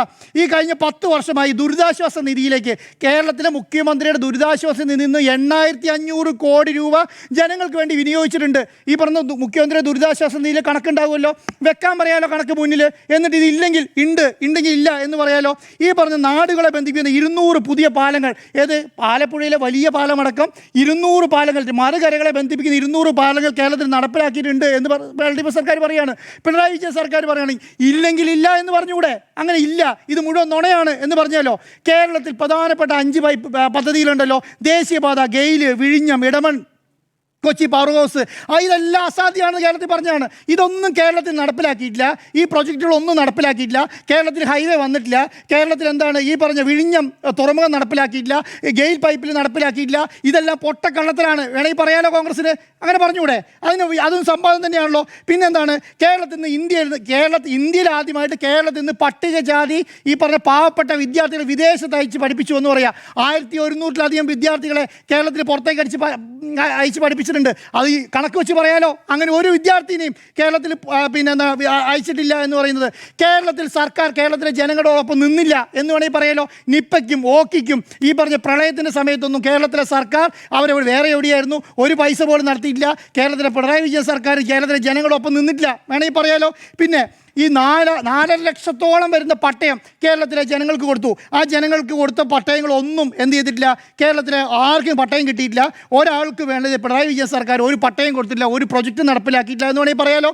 അടുത്തത് ഏകദേശം എത്രയാണ്? 3.5 ലക്ഷം വിദ്യാർത്ഥികൾക്ക്, 3.5 ലക്ഷം തൊഴിലില്ലാത്തവർക്ക് 3.5 ലക്ഷം തൊഴിൽ PSCയിൽ കൂടെ കേരള സർക്കാർ കൊടുത്തു കഴിഞ്ഞ 10 വർഷമായിട്ട്. വേണമെങ്കിൽ LDFിന് പറയാലോ. ഒരു ജോലിയും കൊടുത്തിട്ടില്ല. ഈ 3.5 ലക്ഷം എന്ന് പറയുന്നത് കളവാണ്. വേണമെങ്കിൽ കണക്ക് വെക്കാൻ പറയാലോ. KSRTC കഴിഞ്ഞ 10 വർഷത്തിൽ, കഴിഞ്ഞ 1.5 വർഷമായിട്ട് പ്രോഫിറ്റിലാണ് ഓടുന്നത്. അത് തെറ്റാണ്, അത് നടപ്പിലായിട്ടില്ല. എന്ന് വേണമെങ്കിൽ പറയാലോ. UDF പറയാം പിണറായി വിജയൻ ഇതാ കണക്ക് മുന്നോട്ട് വെച്ചിരിക്കുന്നു, പിണറായി വിജയൻ കണക്ക് ഹാജരാക്കണം, ഇതൊന്നും കേരളത്തിൽ നടപ്പിലായില്ല എന്ന് പറയാലോ. പിന്നെ കേരളത്തിൽ എന്താണ്, കേരളത്തിലെ പ്രാഥമിക ആരോഗ്യ കേന്ദ്രത്തിൽ പാവങ്ങൾ ഒരു മിനിറ്റ് അത് പറഞ്ഞു തീരട്ടെ, തിരക്കൂട്ടുണ്ടാവുന്നേ. കേരളത്തിലെ 42 ലക്ഷം കുടുംബങ്ങൾക്ക് ലൈഫ് ഇൻഷുറൻസ് കൊടുക്കുന്നുണ്ട്, 5 ലക്ഷം വെച്ച് ഇൻഷുറൻസ് കൊടുക്കുന്നുണ്ട്. അതില്ലെങ്കിൽ വേണ്ട, ഇല്ല എന്ന് പറയാൻ പറ്റുമല്ലോ. എന്താണ് കേരളത്തിലെ മുഴുവൻ റോഡുകളും ഈ പറഞ്ഞ BMBC ആയിട്ടുണ്ട്, നല്ല റോഡുകളല്ല. കേരളത്തിൽ ഒരു റോഡ് നല്ല റോഡല്ല, എല്ലാം മലയോര ഹൈവേകളില്ല, ഒറ്റം പൊട്ടിപ്പൊളിഞ്ഞ് കിടക്കുകയാണ്. അങ്ങനെ വേണമെങ്കിൽ പറയാലോ. കേരളത്തിലേക്ക് വിദേശികൾ ആരും ഇരുന്ന് വരുന്നില്ല. ഈ പറഞ്ഞ ടൂറിസം മുഴുവൻ മുഹമ്മദ് റിയാസ് എന്ന് പറയുന്ന മന്ത്രിയുടെ കീഴിൽ ടൂറിസം ഉണ്ടായിരുന്നു, അത് മുഴുവൻ പൊളിഞ്ഞടുങ്ങി കിടക്കുകയാണ്. കേരളത്തിൽ ഒരു ടൂറിസം വികസനം ഉണ്ടായിട്ടില്ല എന്ന് വേണമെങ്കിൽ പറയാലോ. അത് വേണമെങ്കിൽ അതിന് കണക്ക് കണക്ക് വെച്ചിട്ട് വേണമെങ്കിൽ പറയാൻ പറ്റുമല്ലോ. പിന്നെന്താണ് കഴിഞ്ഞ 10 വർഷം ആയിക്കോട്ടെ വേണം ഒരു മിനിറ്റ് കഴിഞ്ഞ 10 വർഷം ഈ പറഞ്ഞ ലൈഫ് ഒരു മിനിറ്റ് കഴിഞ്ഞ 10 വർഷത്തിൽ ഈ ലോഡ് ഷെഡിങ് ഉണ്ടായിരുന്നില്ല. കേരളത്തിൽ മുഴുവൻ പവർ കട്ടായിരുന്നു. കഴിഞ്ഞ മാസവും പവർ കട്ട് ഉണ്ടായിരുന്നു, ഇന്നലെയും കൂടെ പവർ കട്ട് ഞങ്ങൾ കണ്ടതാണ് എന്ന് വേണമെങ്കിൽ പ്രതിപക്ഷത്തിന് പറയാലോ. എന്താണ് പിന്നെ അടുത്തെന്താണ് 62 ലക്ഷം ആൾക്കാർക്ക് ഈ പറയുന്ന 2000 വെച്ച് പെൻഷൻ കിട്ടിയിട്ടില്ല. ഇത് മുഴുവൻ പിണറായി വിജയൻ പറയുന്നത് നുണയാണ് എന്ന് വേണമെങ്കിൽ പ്രതിപക്ഷ നേതാവിന് പറയാലോ. പിന്നാണ് കേരളത്തിലെ റേഷൻ കടയിൽ റേഷൻ കിട്ടുന്നില്ല, റേഷൻ മുഴുവൻ മുടങ്ങിയിട്ടാണത്, ഇത് മുഴുവൻ കള്ളത്തരാണ് എന്ന് വേണമെങ്കിൽ പ്രതിപക്ഷ നേതാവിന് പറയാലോ. മത്സ്യത്തൊഴിലാളിക്ക് 2450 കോടി അവരെ പുനരധിവാസത്തിന് വേണ്ടി മുടക്കിയിട്ടുണ്ട്. എവിടെയാണ് മുടക്കിയത്? ഏത് മത്സ്യത്തൊഴിലാളിക്കാണ് വീട് കിട്ടിയത് എന്ന് വേണമെങ്കിൽ പറയാലോ. ഇങ്ങനെ 100 കൂട്ടം പരിപാടിയാണ്. കേന്ദ്രം ന്യൂനപക്ഷങ്ങൾക്കെതിരെ ശക്തമായ നിലപാട് സ്വീകരിച്ച സമയത്ത് പിണറായി ന്യൂനപക്ഷങ്ങളെ മുഴുവൻ ഇടിച്ച് പിഴിഞ്ഞ് ഇതാണ്ട് ഇപ്പം ഇന്നലൊക്കെ FCRA നടക്കുന്നുണ്ടല്ലോ, അതുപോലെ പിഴിഞ്ഞ സമയത്ത് ന്യൂനപക്ഷങ്ങൾക്കൊപ്പം കേരളത്തിലെ പിണറായി വിജയൻ സർക്കാർ നിന്നിട്ടില്ല എന്ന് വേണമെങ്കിൽ പറയാലോ. ഈ പറഞ്ഞ പ്രവാസികൾ കടലിനപ്പുറത്തേക്ക് പോയല്ലോ, അവർക്ക് കേരള ലോകസഭ പോലെ വലിയ പദ്ധതിയെ നടപ്പിലാക്കി അവരെ പുനരധിവസിക്കാൻ വേണ്ടിയുള്ള പദ്ധതികളൊന്നും കേരളത്തിൽ പിണറായി വിജയൻ നടപ്പിലാക്കിയിട്ടില്ല എന്ന് വേണമെങ്കിൽ പറയാലോ. ഒരു മിനിറ്റ് കഴിഞ്ഞില്ല മേഡം, കേന്ദ്രത്തിൽ ഇത്രയും രൂപ കിട്ടാത്ത കാലത്ത് കഴിഞ്ഞ 10 വർഷമായി ട്രഷറി പൂട്ടാതെ കഴിഞ്ഞ വർഷം കേരളത്തിൽ ട്രഷറി പൂട്ടാത്ത മാസങ്ങൾ ഉണ്ടായിരുന്നില്ല എന്ന് വേണമെങ്കിൽ പറയാലോ. ഇതൊക്കെ പ്രതിപക്ഷത്തിന് പറയാം. കേരളത്തിൽ ഈ പറയുന്ന 92 ലക്ഷം അപേക്ഷകൾ സ്മാർട്ടിൽ കൂടെ നടന്നിട്ടില്ല. അക്ഷയ കേന്ദ്രത്തിലും വീടുകളിലും പോയിരുന്നിട്ട് ഈ പറയുന്ന എല്ലാ പഞ്ചായത്തുകളുടെയും എല്ലാ കോർപ്പറേഷനുകളുടെയും എല്ലാ മുനിസിപ്പാലിറ്റികളുടെയും എല്ലാ അപേക്ഷകളും എല്ലാ പറയുന്ന സാധാരണക്കാരന് ഓഫീസുകൾ കയറി കിടക്കാതെ ഡിജിറ്റൽ സംവിധാനത്തിലേക്ക് ഈ പറയുന്ന രാജേഷ് മിനിസ്റ്ററുടെ കീഴിൽ നടപ്പിലാക്കിയിട്ടില്ല. പിണറായി വിജയൻ പറയുന്നത് മുഴുവൻ നുണയാണ് എന്ന് വേണമെങ്കിൽ പറയാലോ. പിന്നെ എന്താണ് ആയിരക്കണക്കിന് ലക്ഷക്കണക്കിന് വരുന്ന സ്ത്രീകൾക്ക് സ്ത്രീ സുരക്ഷാ പെൻഷൻ കേരളത്തിൽ ആർക്കും കൊടുക്കുന്നില്ല എന്ന് വേണമെങ്കിൽ പറയാലോ. ഈ മികവിൻ്റെ കേന്ദ്രങ്ങളുണ്ടല്ലോ കേരളത്തിൽ ഇഷ്ടംപോലെ 10-60 ലക്ഷം മികവിൻ്റെ കേന്ദ്രങ്ങൾ, ഈ 10-60,000 മികവിൻ്റെ കേന്ദ്രങ്ങൾ, ഈ കേന്ദ്രങ്ങളൊന്നും കേരളത്തിൽ നടപ്പിലാക്കിയിട്ടില്ല. ഇവരെല്ലാം കഷ്ടപ്പെട്ട് കേരളത്തിലെ ജനങ്ങൾ ഇതൊക്കെയല്ലേ വികസനത്തിൻ്റെ സംവാദം. ഈ വികസനത്തിൻ്റെ സംവാദം പിണറായി വിജയൻ ഫേസ്ബുക്കിൽ ഇട്ടിട്ട് ഇതിൽ നമുക്കൊരു സംവാദമായാലോ എന്ന് ചോദിച്ച സമയത്ത് ആ വഴിക്ക് ഒന്നുമില്ലാതെ ഞങ്ങൾ എന്താണ് പഞ്ചഗുസ്തി മത്സരത്തിൽ മാത്രമേ ഉള്ളൂ, ഞങ്ങൾ ഫേസ്ബുക്കിൽ കൂടെ ഇല്ല എന്ന് പറഞ്ഞ് ഇറങ്ങിപ്പോയ ആളാണ്. തിരക്കൂട്ടല്ലേ ഞാൻ പറഞ്ഞില്ലല്ലോ, ഇടപെട്ടില്ല. അപ്പൊ ഇതിന്റെ ഇടയ്ക്ക് ഈ പരിപാടിയൊക്കെ നിർത്തി ഇറങ്ങിപ്പോയല്ലോ. എന്നിട്ട് ഇപ്പൊ പറയാണ് എന്ത് ഞങ്ങൾക്ക് SDP അതിന്റെ വോട്ട് വേണം, നിങ്ങൾക്ക് വേണോ എന്ന് ചോദിക്കുകയാണ്. ഞങ്ങൾക്ക് ജമാഅത്ത് ഇസ്ലാമിന്റെ വോട്ട് വേണോ, നിങ്ങൾക്ക് വേണോ? ഞങ്ങൾക്ക് RSSന്റെ വോട്ട് വേണോ, നിങ്ങൾക്ക് വേണോ? ഞങ്ങൾക്ക് SDP അതിന്റെയും ഞങ്ങൾക്ക് ജമാഅത്ത് ഇസ്ലാമിന്റെയും ഞങ്ങൾക്ക് RSSന്റെയും വോട്ട് വേണ്ട, നിങ്ങൾക്കത് വേണ്ട എന്ന് പറയാൻ തൻ്റെ ഇടം ഉണ്ടോ എന്ന് ചോദിക്കേണ്ട പ്രതിപക്ഷ നേതാവ് ഇതെല്ലാം ഞങ്ങൾക്ക് വേടുകയും ഇതിന്റെ എല്ലാം വോട്ട് കിട്ടി ഞങ്ങൾക്ക് ഈ വർഗീയ പ്രസ്ഥാനങ്ങളുടെ മുഴുവൻ വോട്ട് കിട്ടി ഞങ്ങൾക്ക് അധികാരത്തിൽ വരികയും വേണം എന്ന് പറഞ്ഞിട്ട് നിങ്ങൾക്ക് വേണോ എന്ന് ചോദിക്കുന്ന ഈ പറയുന്ന പഞ്ചഗുസ്തി മത്സരത്തിൽ ഇതൊക്കെ പഞ്ചഗുസ്തി മത്സരത്തിൽ നടക്കുന്ന പരിപാടി ഉണ്ടല്ലോ, ആ പരിപാടിക്ക് അതിന് തരത്തിൽ പോയി കളിക്കാൻ പണ്ട് കാരണന്മാർ പറയുന്ന കാലത്തുണ്ട്, തരത്തിൽ കളിക്കാൻ ആളല്ല കേരളത്തിലെ മുഖ്യമന്ത്രി എന്നുള്ളത് ഈ പറയുന്ന സതീശന് മനസ്സിലാക്കാൻ വേണ്ടി ഈ സംവിധാനം ഫേസ്ബുക്കിലേക്ക് മാറ്റിയത്. അല്ലാതെ അതാണ് ഉദ്ദേശിക്കുന്നത്. പണ്ട് അതാണ് അത് പറഞ്ഞുതരാം. നേരത്തെ സ്മൃതി മേഡം പറഞ്ഞല്ലോ, ഒരു ചക്കി ഇട്ടപ്പോൾ മൊയലി എത്തും എന്ന് വിചാരിച്ചിട്ട് എപ്പോഴും ചക്കി ഇടുമ്പോൾ മൊയലി എത്തണമെന്ന്. കാരണം ആ ചക്കിയാണ് പറഞ്ഞത്.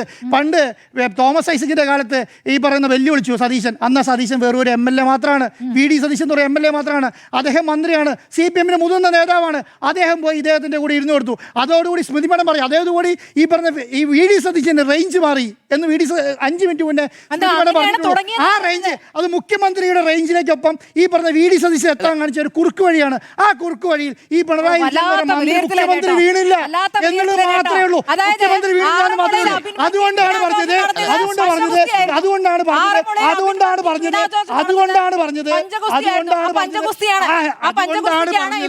നമുക്ക് എന്ത് ചെയ്യാം, നമുക്ക് മാന്യമായ സംവാദം നടത്താം. അത് ഫേസ്ബുക്കിൽ കൂടെയാണ് നമുക്ക് മാന്യമായ സംവാദം നടത്താം. അത് ഫേസ്ബുക്കിൽ കൂടെയാണ് പറഞ്ഞത്. ആ ഫേസ്ബുക്ക് ഒന്നാമത്തെ കാര്യം ഈ വാർത്താ സമ്മേളനത്തിൽ പ്രതിപക്ഷത്തിൽ നിന്ന് മുഖ്യമന്ത്രി ഭയന്നോടിയോ എന്ന് ചോദിച്ചപ്പോൾ ഞാൻ അങ്ങനെ ഒന്നും പറയുന്നില്ല, എനിക്ക് അങ്ങനെ ഒരു വാചകമില്ല എന്ന് മാന്യമായിട്ട് അദ്ദേഹം പറയുകയാണ് ചെയ്തത്. നമ്മളാണ് സംവാദത്തിൽ നിന്ന് ഒളിച്ചോടി എന്ന ചോദ്യം അങ്ങ് ഈ പറയുന്ന ഫേസ്ബുക്കിലിട്ട പ്രോഗ്രസ് കാർഡ് മുഴുവൻ ഇരുന്ന് വായിച്ചിട്ട്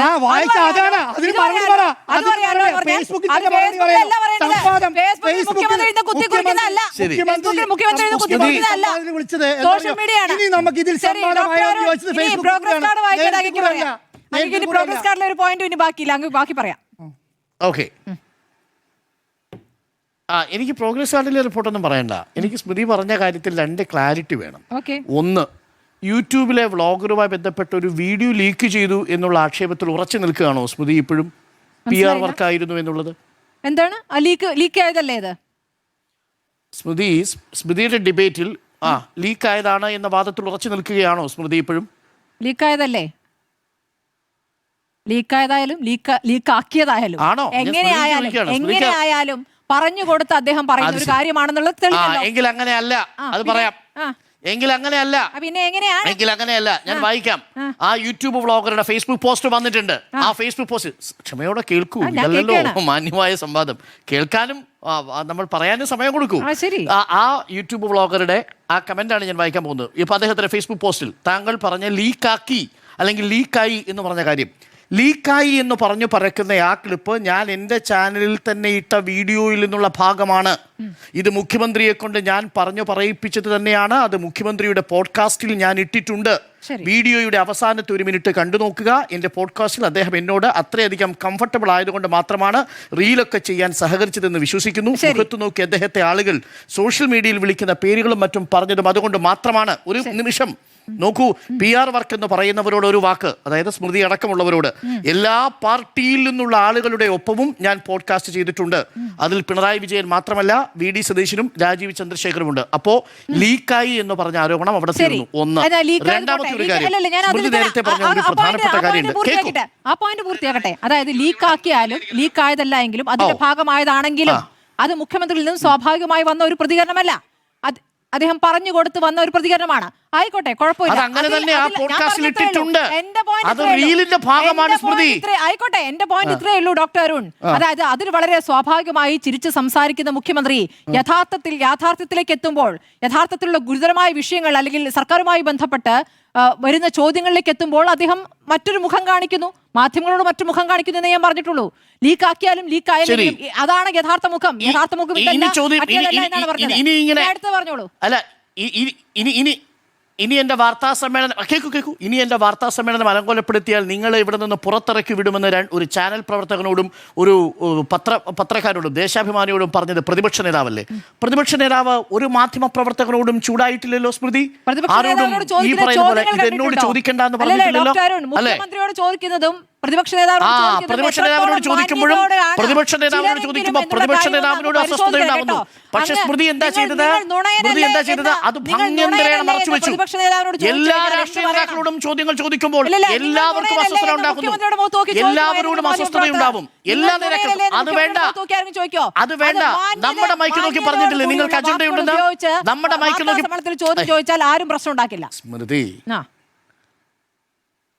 സ്മൃതി അതാണ് ഞാൻ അടുത്തതായിട്ട് പറയാൻ പോകുന്നത്. ഈ VD സതീശൻ പറഞ്ഞ ഒരു പ്രധാനപ്പെട്ട വാചകമുണ്ടല്ലോ. നമ്മുടെ ഒരൊറ്റ കാര്യമേ ഞാൻ പറയുന്നുള്ളൂ, പല കാര്യങ്ങളുണ്ടെങ്കിലും IT പാർക്കും ഇൻഫോ പാർക്കും തുടങ്ങിയത് PK കുഞ്ഞാലിക്കുട്ടിയാണെന്ന് പറഞ്ഞാൽ മിണ്ടാതിരിക്കണോ? താങ്കൾ വിശ്വസിക്കുന്നുണ്ടോ കേരളത്തിൽ ടെക്നോ പാർക്ക് തുടങ്ങിയത് PK കുഞ്ഞാലിക്കുട്ടിയുടെ UDFന്റെ കാലത്താണെന്ന്? പറഞ്ഞതാരാ? ഇതേ പ്രതിപക്ഷ നേതാവല്ലേ? വാസ്തവമാണെന്ന് സ്മൃതി പറയുമോ? ഇല്ല. അങ്ങനെ പറഞ്ഞ വാചകം ഇന്ന് സോഷ്യൽ മീഡിയയിലുണ്ട്. അത് കേട്ടാൽ എന്താ പറയേണ്ടത്? ഇത് കള്ളമല്ലേ എന്നൊരു മാധ്യമ പ്രവർത്തകൻ ചോദിച്ചാൽ ഇറക്കി വിടുകയാണോ വേണ്ടത്? നിങ്ങളുടെ വയനാട്ടിലെ ഫണ്ടുമായി ബന്ധപ്പെട്ട കാര്യത്തിൽ ചോദ്യങ്ങൾ ചോദിച്ചാൽ അസ്വസ്ഥനാവുകയാണോ വേണ്ടത്? എന്താ മറുപടി പറയാൻ വി ഡി സതീശൻ ആ അർത്ഥത്തിൽ പറ്റാത്തത്? നിങ്ങൾക്ക് അജണ്ടയുണ്ടെന്ന് പറയുന്നത് എന്തിനാണ്? ചോദ്യങ്ങൾക്ക് ഉത്തരമല്ലേ? അദ്ദേഹം മുഖ്യമന്ത്രി പോലും അല്ലല്ലോ, പ്രതിപക്ഷ നേതാവല്ലേ? എന്താ പ്രതിപക്ഷ നേതാവിനെ ഓഡിറ്റ് ചെയ്യാൻ പാടില്ല? എന്താ പ്രതിപക്ഷ നേതാവിന് അതിനകത്തൊരു ഭയം? ഒരു വശത്തുള്ള ചോദ്യങ്ങളുടെ ഉത്തരങ്ങൾക്ക് മാത്രമേ അജണ്ട കാണുന്നുള്ളൂ. അല്ലല്ല, രണ്ടു വശത്തും പറയണം. പക്ഷേ സ്മൃതി അവതരിപ്പിച്ചപ്പോ അത് രണ്ടു വശത്തും ഉണ്ട്. ഞാൻ അങ്ങനെ പറഞ്ഞത് രണ്ടു വശത്ത് മാത്രമല്ല, BJP-ക്കുമുണ്ട്. എല്ലാ രാഷ്ട്രീയ നേതാക്കൾക്കും മാധ്യമപ്രവർത്തകരുടെ ചോദ്യത്തിൽ അസ്വസ്ഥത ഉണ്ടാവും. അത് സ്വാഭാവികമാണ്. ആ ചോദ്യങ്ങൾ ഉണ്ടാവണം. ആ ചോദ്യങ്ങൾ നോക്കൂ. ഇല്ല. ഒന്ന് രണ്ടാമത്തെ കാര്യം സ്മൃതി എന്നെ തീർത്തിട്ടില്ല. ആന്റോ ഒരു നിമിഷം കൂടി. സ്മൃതി മൂന്നാമത് പറഞ്ഞൊരു കാര്യമുണ്ട്.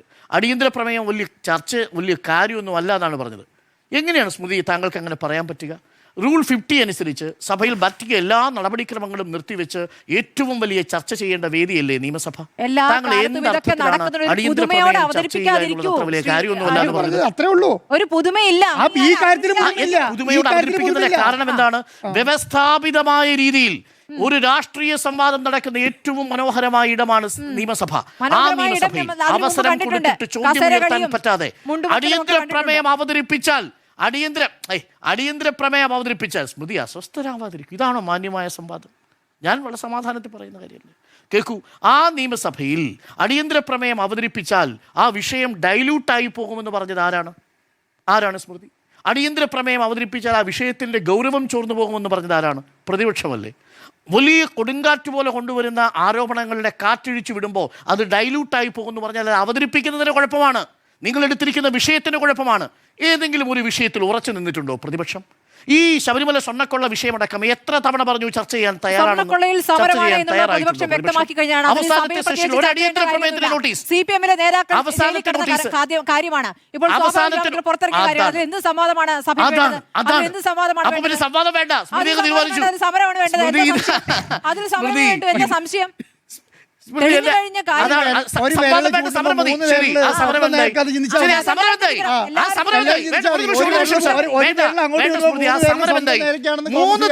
മൂന്ന് തവണ 2 MLA-മാർ വീതം സമരം ചെയ്തല്ലോ. ആ സമരം എന്തായി? ആ സമരം എവിടെ പോയി? അങ്ങനെ പല സമരങ്ങളും മുങ്ങുകയും പല സമരങ്ങളും നിർത്തുകയും പല സമരങ്ങളും നമുക്ക് അതിന്റെ വിസ്തീർണത്തിൽ പോകുന്നില്ല. ദിവസങ്ങളോളം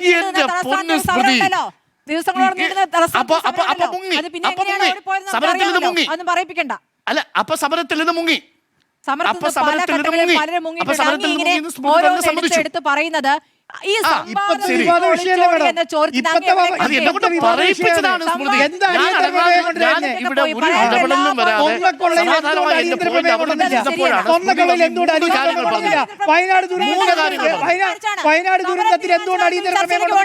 ഇനി ചർച്ച നിങ്ങൾ ഭൂരിപക്ഷം വെച്ചുകൊണ്ട് വിശദമായി അവസാനം നിങ്ങൾ ജനങ്ങൾ വോട്ട് ചെയ്യാൻ വേണ്ടി 10 ദിവസം മാത്രമുള്ളപ്പോഴാണ് 9 ദിവസം ഉള്ളപ്പോൾ തന്നെയാണ് ഓർത്തത്. അല്ലല്ലോ ഈ പറയുന്ന എന്തുകൊണ്ട് വയനാട് വിഷയത്തിൽ അടിയന്തര പ്രമേയം കൊണ്ടുവന്നില്ല? എന്ത് സ്വർണ്ണക്കടത്ത് വിഷയത്തിൽ അടിയന്തര കൊണ്ടില്ല? എന്ത് SDP വർഗീയതയിൽ അടിയന്തര പ്രമേയം കൊണ്ടുവന്നില്ല? വയനാട് വിഷയത്തിൽ അടിയന്തര പ്രമേയം ഈ പറഞ്ഞ വീഡിയോ വെച്ച് കൊടുത്തില്ല, പറഞ്ഞ കറണ്ടില്ല, വെള്ളമില്ല, അതിനെന്താ അടിയന്തര പ്രമേയം പാടില്ലായിരുന്നു? അത് ഇപ്പൊ പൂർത്തിയായി പറയുന്നത്. അപ്പൊ അവിടെ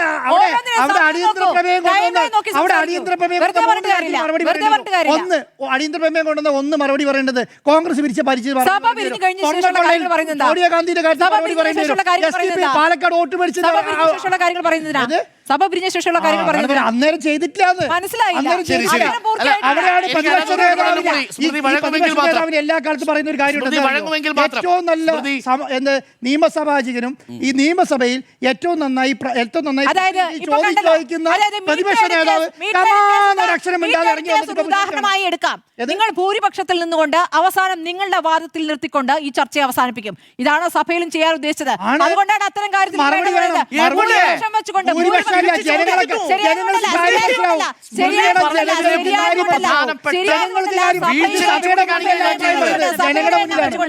സഭയിലെ എണ്ണം വെച്ച്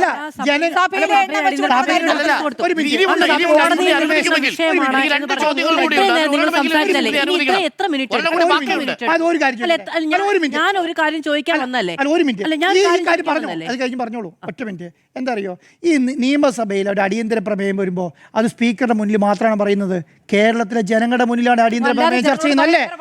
അതിന് ഈ പറയുന്നത് അവിടെ മേൽക്കൈ ഉണ്ടെന്ന് പറയുന്നത് അർത്ഥമുണ്ടോ? സഭയിൽ മേൽക്കൈ കുറഞ്ഞു പോയത് നിങ്ങൾ പ്രതിപക്ഷത്തായിരുന്നപ്പോൾ കണ്ടിട്ടില്ലെന്നേ സമരങ്ങളുടെ ഭൂമിയായിരുന്നു ഇത്. ശബരിമല വിഷയത്തിൽ പ്രതിപക്ഷം പ്രതിരോധത്തിലായതുകൊണ്ടാണ് ചർച്ച എടുക്കാത്തത് എന്നാണല്ലോ ആരോപണം. ശരി, അതൊരു വാദത്തിന് അംഗീകരിക്കാം. ശബരിമല വിഷയം ഇപ്പം ഈ കൊടിമരവുമായി ബന്ധപ്പെട്ട കാര്യം കോടതിയിൽ തീരുമാനമായല്ലോ. ശബരിമല വിഷയത്തിൽ ആരുടെ ഭാഗത്തു നിന്നാണ് അറസ്റ്റ് ഉണ്ടായത്? ശബരിമല വിഷയത്തിൽ അത് അന്വേഷണം പൂർത്തീകരിച്ചിട്ടില്ലല്ലോ. ചോദിക്കട്ടെ, ഇനി അറസ്റ്റ് ഉണ്ടാവില്ല എന്ന് പറയാൻ പറ്റുമോ? ഞാൻ ചോദിച്ചത് ഇതുവരെ ജനങ്ങളെ സംബന്ധിച്ചിടത്തോളം അവരുടെ മുന്നിൽ ഒരു രാഷ്ട്രീയ പാർട്ടി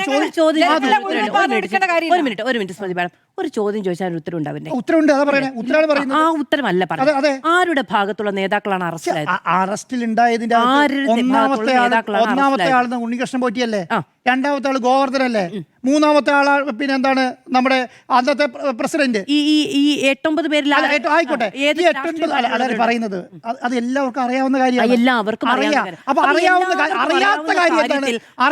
കാര്യം എന്താണ് ഇവരുമായിട്ട് എന്താണ് കോൺഗ്രസിന്റെ ബന്ധം എന്നുള്ളതാണ്. സമ്മതിക്കാത്തതുകൊണ്ടാണ് ഞാൻ ഈ ചർച്ചയിൽ ഇത്രയും നേരവും മിണ്ടാതിരുന്നത്. ഒരു വരി പൂർത്തീകരിക്കില്ല, അങ്ങോട്ട് ഒച്ച ഉണ്ടാക്കി ഒച്ചയാണ്. ഒരു വരി പൂർത്തീകരിക്കാൻ ചർച്ചയിൽ സമ്മതിക്കാതെ ആരോഗ്യകരമായ ചർച്ചയെ കുറിച്ച് സംസാരിക്കുന്നത് എന്നുള്ളത് കൗതുകകരമായ ഒരു കാര്യമാണ്. ഒരു മിനിറ്റ്, അല്ല അങ്ങനെ പോയാൽ പറ്റില്ല. നിങ്ങൾ അങ്ങോട്ട് ഒച്ച ഉണ്ടാക്കി. ശരി, ഇത് നോക്കൂ. പത്മകുമാറിനെതിരെ നടപടി വേണമെന്ന ആവശ്യം എത്ര തവണ ഉയർന്നു? ഇവിടെ പ്രതിപക്ഷത്തിന്റെ ഭാഗത്ത് എന്തുകൊണ്ടാണ് നടപടി ഉണ്ടാകുന്നത്? ഞാൻ സംസാരിക്കില്ല. ഓരോന്നോരോന്ന് പറയാൻ സ്റ്റാൻഡ് സമ്മതിക്കുന്നില്ല. മനസ്സിലാവുന്നുണ്ടോ? ഈ പറയുന്ന അസഹിഷ്ണുത മനസ്സിലാവുന്നില്ല. ഒരു വരി ഒരു മനുഷ്യനെ എത്ര നേരം നിങ്ങൾ അല്ല, എന്റെ ചോദ്യം അങ്ങ് ഗ്രഹിച്ചറിയോ? പത്മകുമാറിനെ അല്ല, ആ നിലയ്ക്ക് ഗ്രഹിച്ചു പോകണ്ടേ? ഞാൻ എന്റെ ഇതൊന്നും ഞാൻ അങ്ങ് ചോദിക്കുന്ന പറയുന്ന പറയുന്ന സെന്റൻസ് പത്മകുമാറിന്റെ ചോദ്യം ചോദിച്ചതിനാണ് മറുപടി വന്നത്. ഞാൻ ചോദിച്ചില്ല.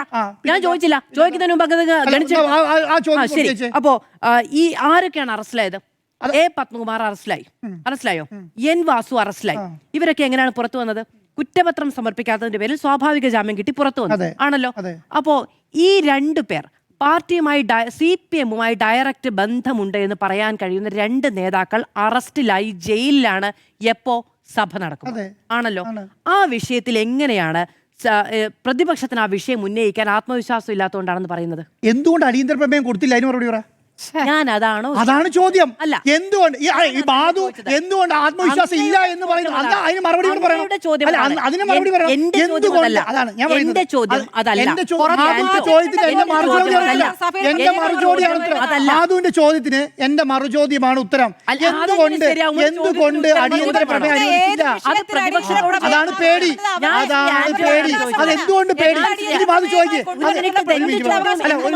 എന്തുകൊണ്ട് പേടി എന്നുള്ളത് കൂടെ ഞാൻ പറയാം. ആ ചോദ്യം പ്രതിപക്ഷത്തോട് ചോദിക്കേണ്ട ചോദ്യമാണ്. എന്റെ ചോദ്യം എന്താണ്? എന്റെ ചോദ്യം അങ്ങയോടാണ്. എങ്ങനെയാണ് പാർട്ടിയുടെ 2 പ്രധാനപ്പെട്ട നേതാക്കൾ സ്വർണ്ണക്കൊള്ളയുമായി ബന്ധപ്പെട്ട് അറസ്റ്റിലായിരിക്കുന്ന സമയത്ത് അതിൽ പ്രതിപക്ഷമാണ് പ്രതിരോധത്തിലായിരിക്കുന്നത് എന്ന് പറയാൻ കഴിയുക? അതാണ് മറുപടി പറയട്ടെ. അത് എന്തുകൊണ്ടാണ് സ്വന്തം മനസ്സിൽ അദ്ദേഹത്തിന് അത് വിശദീകരിക്കാൻ കഴിയില്ല എന്ന് ഡോക്ടർ അരുൺകുമാർ ഭയക്കുന്നു. ഒരു മിനിറ്റ് സ്വന്തം മനസ്സിൽ എന്റെ ACC പ്രസിഡന്റ്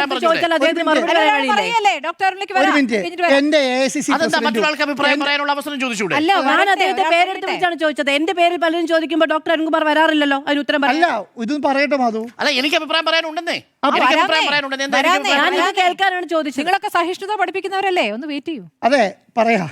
എൻ്റെ മനസ്സിൽ എന്ന് പറഞ്ഞാൽ ഈ പറഞ്ഞ ചോദ്യം എന്താണ്? മാധുവിൻ്റെ ചോദ്യം എന്ന് പറയുന്നത് ഈ CPM നേതാക്കന്മാർ അറസ്റ്റ് നടക്കുന്ന സമയത്ത് എന്തുകൊണ്ടാണ് ഈ പറഞ്ഞ ഈ അടിയന്തര പ്രമേയം അവതരിപ്പിക്കാൻ ആത്മവിശ്വാസമില്ല എന്ന് കോൺഗ്രസിന് ആത്മവിശ്വാസമില്ല എന്ന് എന്തടിസ്ഥാനത്തിലാണ് പറയുന്നതെന്നല്ലേ? എൻ്റെ അതിന് ഉത്തരം എന്താണെന്നറിയോ? ഈ പറഞ്ഞ ആത്മവിശ്വാസം ഇല്ല എന്ന് പറയാൻ കാരണം ഈ പറഞ്ഞ ഉണ്ണികൃഷ്ണൻ പോറ്റിയും ഈ ഗോവർദ്ധനും ഈ അടൂർ പ്രകാശും ഈ പറഞ്ഞ ആന്റോ ആന്റണിയും ഉള്ള ബന്ധം കോൺഗ്രസ് നേതാക്കന്മാർക്ക് മുഴുവൻ അറിയാം. അവിടുത്തെ ഈ പ്രതിപക്ഷ MLA-മാർക്ക് മുഴുവൻ അറിയാം. അവരെന്ത് ചെയ്യും? ഈ അടിയന്തര ഒരു മിനിറ്റ് മാധു പറയാൻ സമ്മതിക്കുന്നില്ല. മാധു ഉള്ളതിന് അശിക്ഷ വഹിക്കുന്നില്ല. ഞാൻ മറുപടി പറയട്ടെ. അപ്പം ഈ ചോദ്യത്തിന് മറുപടി പറയാൻ അവിടെ വന്ന് അടിയന്തര പ്രമേയം അവതരിപ്പിച്ചു കഴിഞ്ഞാൽ ഈ പറഞ്ഞ കോൺഗ്രസിലെ ഭരണപക്ഷത്തിരിക്കുന്ന MLA-മാർ ഇതിന് ചോദ്യം ചോദിച്ചാൽ മറുപടി പറയാനുണ്ടാവില്ല എന്നുള്ളത് കൊണ്ട് ആത്മവിശ്വാസം ഇല്ല എന്നുള്ളതാണ് മറുപടി. ഞാൻ ചോദിച്ചത് അപ്പോഴും എന്താണ്, അറസ്റ്റിലായിരിക്കുന്നു എന്നുള്ളതാണ്. ഈ പറയുന്ന ബന്ധം ഇദ്ദേഹവുമായിട്ടുണ്ടെങ്കിൽ, അടൂർ പ്രകാശുമായിട്ടുണ്ടെങ്കിൽ, സംസ്ഥാനത്തെ SIT-യുമായി ബന്ധപ്പെട്ട് വലിയ ആത്മവിശ്വാസ പ്രകടനം SIT-യുമായി ബന്ധപ്പെട്ട് വലിയ ആത്മവിശ്വാസ പ്രകടനം നടത്തിയതാണല്ലോ ഈ സർക്കാർ. അപ്പോ അങ്ങനെ ഒരു ബന്ധമുണ്ടെങ്കിൽ അടൂർ പ്രകാശ് എങ്ങനെ പുറത്ത് നിൽക്കുക? അല്ല, അത് നമുക്ക് ചോദിക്കാൻ പറ്റില്ല. അത് ഹൈക്കോടതി നിയന്ത്രണത്തിലാണ്. ഹൈക്കോടതി സർക്കാരിന്റെ കീഴിലല്ല SIT. ഒരു മിനിറ്റ്, അതിന് മറുപടി പറയട്ടെ. മറുപടി പറ. ചോദ്യത്തിന് മറുപടി പറയല്ലോ. ചോദ്യത്തിന് മറുപടി പറയല്ലോ. അങ്ങ് പൂർത്തീകരിച്ചിട്ട് ശേഷമല്ലേ ഞാൻ ചോദിച്ചത്? അങ്ങ് പൂർത്തീകരിച്ച ശേഷമല്ലേ ഞാൻ ചോദിച്ചത്? ചോദ്യം തീർക്കട്ടെ, എന്നിട്ടല്ലേ ചോദ്യം. അപ്പൊ എന്തുകൊണ്ടാണ് അവർ ഈ പറയുന്ന ഇത്രയും ബന്ധമുണ്ടായിട്ടും SIT-ക്ക് അതിലേക്ക് എത്താൻ കഴിയാതെ? അതാണ് മറുപടി പറയുന്നത്. ആ മറുപടി എന്ന് പറയുന്നത് SIT പിണറായി വിജയന്റെ കീഴിലല്ല എന്ന് ഞാൻ പറഞ്ഞു. അല്ല, പറഞ്ഞോട്ടെ, ഉത്തരവാണത്. പിണറായി വിജയന്റെ കീഴിലല്ല, ഹൈക്കോടതിയുടെ കീഴിലാണ്. ഹൈക്കോടതിയുടെ കീഴിലെ SIT ആരെ ചോദ്യം ചെയ്യണം, ആരെ ചോദ്യം ചെയ്യേണ്ടെന്ന് തീരുമാനിച്ച് വരുന്നതേ ഉള്ളൂ. ഇപ്പൊ ഒരു കേസിന്റെ അകത്ത് കുറ്റമില്ല എന്ന് പറഞ്ഞ് കുറ്റപത്രം കൊടുത്തല്ലോ. രണ്ടാമത്തെ കേസ് അതുകൊണ്ടാണ് CPM എപ്പോഴും പറയുന്നത് ഈ CPM നേതാക്കന്മാർ ഇതിന്റെ അകത്ത് ഫിനാൻഷ്യൽ ഡീലുകളൊന്നും ചെയ്തിട്ടില്ല എന്ന് വിശ്വസിക്കുന്നു. അതുകൊണ്ട് ആ വിശ്വാസം കുറ്റപത്രം കൊടുക്കുമ്പോൾ മാത്രമേ അറിയാൻ പറ്റുള്ളൂ. കുറ്റപത്രം കൊടുക്കുന്നതിനകത്ത് ഇതിലുണ്ട് എന്ന് പറഞ്ഞാൽ അവർക്കെതിരെ ശക്തമായ നടപടി സ്വീകരിക്കുമെന്ന് ഈ പറഞ്ഞ CPM-ന്റെ സംസ്ഥാന ജനറൽ സെക്രട്ടറിയാണ് വന്ന് പറയുന്നത്. ആ സെക്രട്ടറി പറഞ്ഞത് എന്താണ്? ക്ലാരിറ്റിയോടുകൂടിയുള്ള മറുപടിയാണ്. ആ മറുപടിക്ക് പുറത്ത് എന്തെങ്കിലും പറയണമെങ്കിൽ ഈ കുറ്റപത്രം വരണം. ഇനി മാധുവിന് പറയാൻ കഴിയുമോ SIT ആന്റണിനെയും ഈ പറഞ്ഞ അടൂർ പ്രകാശിനെയും ചോദ്യം ചെയ്യില്ല എന്നുള്ളത് മാധുവിന് പറയാം? രണ്ടുപേർ അറസ്റ്റിലായി ജയിലിൽ കിടക്കുന്നു. ആ സമയത്ത്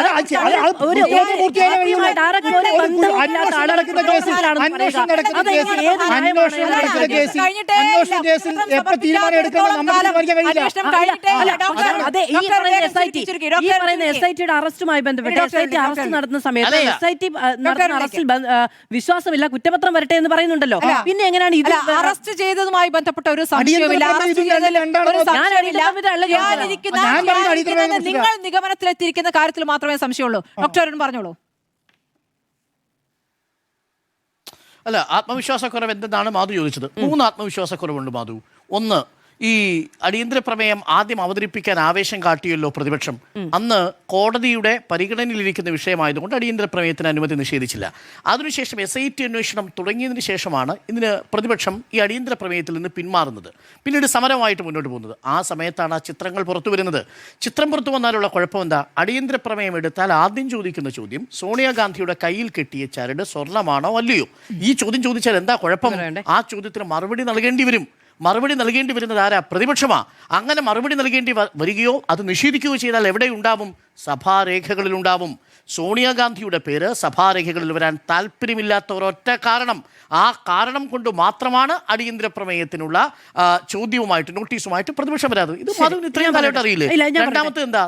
തന്ത്രിയുമായി ബന്ധപ്പെട്ട് ഇതേ ഒരു മാധു, ഞാൻ 3 കാര്യങ്ങളല്ലേ പറഞ്ഞത്? എനിക്ക് സമയം തരൂ. രണ്ടാമത്തെ കാര്യം, ഈ തന്ത്രിയെ അനുകൂലിച്ചുകൊണ്ട് സംസാരിച്ച 2 രാഷ്ട്രീയ പാർട്ടി നേതാക്കളല്ലേ കേരളത്തിലുള്ളൂ? തന്ത്രിയെ അനുകൂലിച്ചുകൊണ്ട് സംസാരിച്ചത് ഒന്നാരാണ്? BJP ആണ്. രണ്ടാരാണ്? ഈ തന്ത്രിയെ കുടുക്കിയതിന് പിന്നിൽ ഈ SIT-യുടെ അന്വേഷണം വഴിവിട്ട നീക്കമാണ് എന്നാരോപിച്ചത് പ്രതിപക്ഷമല്ലേ? പ്രതിപക്ഷം തന്നെയല്ലേ SIT-യുടെ അന്വേഷണത്തിൽ മുഖ്യമന്ത്രിയുടെ ഓഫീസ് ഇടപെട്ടു എന്ന് പറഞ്ഞത്? ഹൈക്കോടതിയുടെ വിധിയിൽ തുടർച്ചയായിട്ടുള്ള ഉത്തരവുകളിൽ പറഞ്ഞില്ലേ ഈ SIT-യിൽ താല്പര്യമുണ്ടെന്ന്? അപ്പോൾ ഹൈക്കോടതി സർക്കാർ ഈ SIT-ക്കൊപ്പം നിൽക്കുന്നുവെന്ന് കണ്ടപ്പോഴല്ലേ പ്രതിപക്ഷം പിന്നെ അടിയന്തര പ്രമേയത്തിൽ നിന്ന് പിന്മാറിയ രണ്ടാമത്തെ സാഹചര്യം ഉണ്ടായത്? ഇതല്ലേ നമ്മുടെ മുൻപിലുള്ള വസ്തുത? അതുകൊണ്ടല്ലേ ഈ അവസാനത്തെ സെഷനിൽ ഒരു ദിവസം പോലും അടിയന്തര പ്രമേയമായി ചർച്ച കൊണ്ടുവരാഞ്ഞത്? മൂന്നാമത്തത്, ഇതിൻ്റെ കാരണമായിട്ട് എന്താ പറഞ്ഞത്? സഭയിൽ ഇത് ചർച്ച ചെയ്ത് കഴിഞ്ഞാൽ അവസരം കിട്ടില്ല, ഇത് ഡൈല്യൂട്ട് ചെയ്ത് കളയും എന്നുള്ളതാണ്. ഇത് പറഞ്ഞത് പ്രതിപക്ഷ നേതാവല്ലേ? അപ്പോൾ കാരണം അതിൽ തന്നെ ഇല്ലേ മാധു? ശരി, ഇനി ഞാൻ പറയട്ടെ. അതായത് ഈ SIT ഇതിനു മുൻപ് ആദ്യം അടിയന്തര പ്രമേയത്തിന് അനുമതി ചോദിച്ചപ്പോൾ അത് കോടതിയുടെ പരിഗണനയിലായതിനാൽ അനുമതി കിട്ടിയില്ല. അതിനുശേഷം പിന്നീടാണ് അടിയന്തര പ്രമേയം ആയിട്ട് വരാത്ത എന്താണെന്ന് ചോദ്യം ഉണ്ടാകുന്നത്. ഇപ്പൊ ഈ കേസ് കോടതിയുടെ പരിഗണനയിലല്ലേ? SIT-യുടെ ഓരോ അറസ്റ്റ് ഉണ്ടാകുന്നത് കോടതിയുടെ മേൽനോട്ടത്തിലല്ലേ നടക്കുന്നത്? അപ്പൊ പിന്നെ എങ്ങനെയാണ് ഇപ്പോൾ അടിയന്തര പ്രമേയം കൊണ്ടുവരാത്തതിനെ വിമർശിക്കുന്നത്? ആദ്യം പറഞ്ഞു കോടതിയുടെ പരിഗണനയിലായതിനാൽ അനുമതി കിട്ടില്ല എന്ന്. ഇപ്പോഴും അത് ഞാൻ കോടതിയുടെ ഇടപെട്ടോട്ടെ? പരിഗണനയിലാണ്. ഞാൻ പറഞ്ഞു തീർക്കട്ടെ. ഇല്ല. കോടതിയുടെ പരിഗണനയിലാണ്. ഇപ്പോഴെന്തുകൊണ്ടാണ് അടിയന്തര പ്രമേയം കൊണ്ടുവരാത്തതിനെ വിമർശിക്കുന്നത് എന്നുള്ളത്. പിന്നീട് ആദ്യത്തെ ചോദ്യം എങ്ങനെ ഒന്ന് ആലോചിച്ച് നോക്കണേ. പ്രതിപക്ഷം കൊണ്ടുവരുന്ന അടിയന്തര പ്രമേയത്തിൽ ആദ്യത്തെ ചോദ്യം സോണിയാഗാന്ധിയുടെ ആയിരിക്കണമെന്നോ? അപ്പൊ പ്രതിപക്ഷത്തിന് ആ ഡ്രാഫ്റ്റ് ചെയ്ത് കൊടുക്കുന്നത് ഇവിടെ പറഞ്ഞത് മറുചോദ്യം അല്ല, ആദ്യത്തെ ചോദ്യം എന്നാണ് പറഞ്ഞത്. ആദ്യത്തെ മറുചോദ്യം എന്നല്ല. മറുചോദ്യം ചോദിച്ചാണ് ചോദ്യം ചോദിക്കുക. അല്ല, ചോദ്യം നിങ്ങൾ ചോദിക്കും. അടിയന്തര പ്രമേയത്തിൽ ചോദ്യം ഉണ്ടാവുമല്ലോ. അതല്ല തിരിച്ചു പറയുന്ന സഭയിലുണ്ടാവും. ഡോക്ടർ അരുൺകുമാർ പറഞ്ഞതിന് മറുപടി പ്രതിപക്ഷം കൊണ്ടുവരുന്ന അടിയന്തര പ്രമേയത്തിൽ ആദ്യത്തെ ചോദ്യം സോണിയാഗാന്ധി അത് ആ ഡ്രാഫ്റ്റ് എഴുതി കൊടുക്കുന്ന AK സെന്ററിൽ നിന്നോ? കൊള്ളാലോ പരിപാടി. പിന്നെ വസ്തുത എന്ന് പറഞ്ഞത് ഊന്നി പറഞ്ഞാൽ വസ്തുതയാവില്ല. എന്താണ്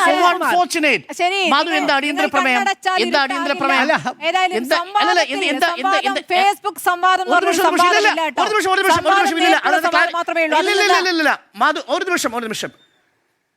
ഒരു നിമിഷം മാധു, അടിയന്തര പ്രമേയത്തിന് നോട്ടീസ് കൊടുത്തു കഴിഞ്ഞാൽ ആദ്യം സഭയിൽ സംസാരിക്കുന്നത് ആരാ?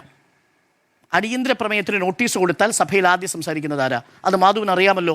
ചട്ടപ്രകാരം അടിയന്തര പ്രമേയത്തിന് നോട്ടീസ് പ്രതിപക്ഷത്തുനിന്ന് ഒരാൾ കൊടുത്താൽ ആദ്യം സംസാരിക്കേണ്ടത് വകുപ്പ് മന്ത്രിയോ അല്ലെങ്കിൽ മുഖ്യമന്ത്രിയോ ചുമതലപ്പെടുത്തുന്ന ആളോ ആണ്.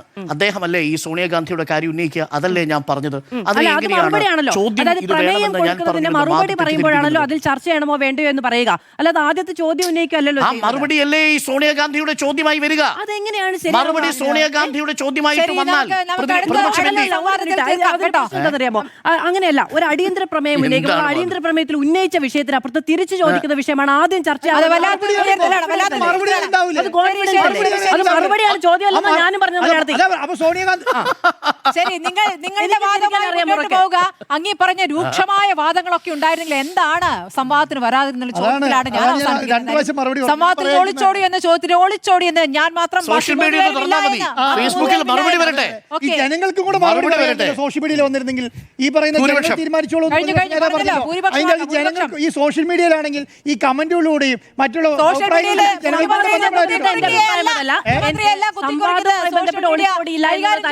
നിലപാട്. പക്ഷേ ഈ ശബരിമല വിഷയത്തിലടക്കം എനിക്ക് വിയോജിപ്പുണ്ട്. അത് അറിയിക്കേണ്ടത് എന്റെ ഉത്തരവാദിത്വം. ശരി കഴിഞ്ഞു. ഇടവേളയിലേക്ക്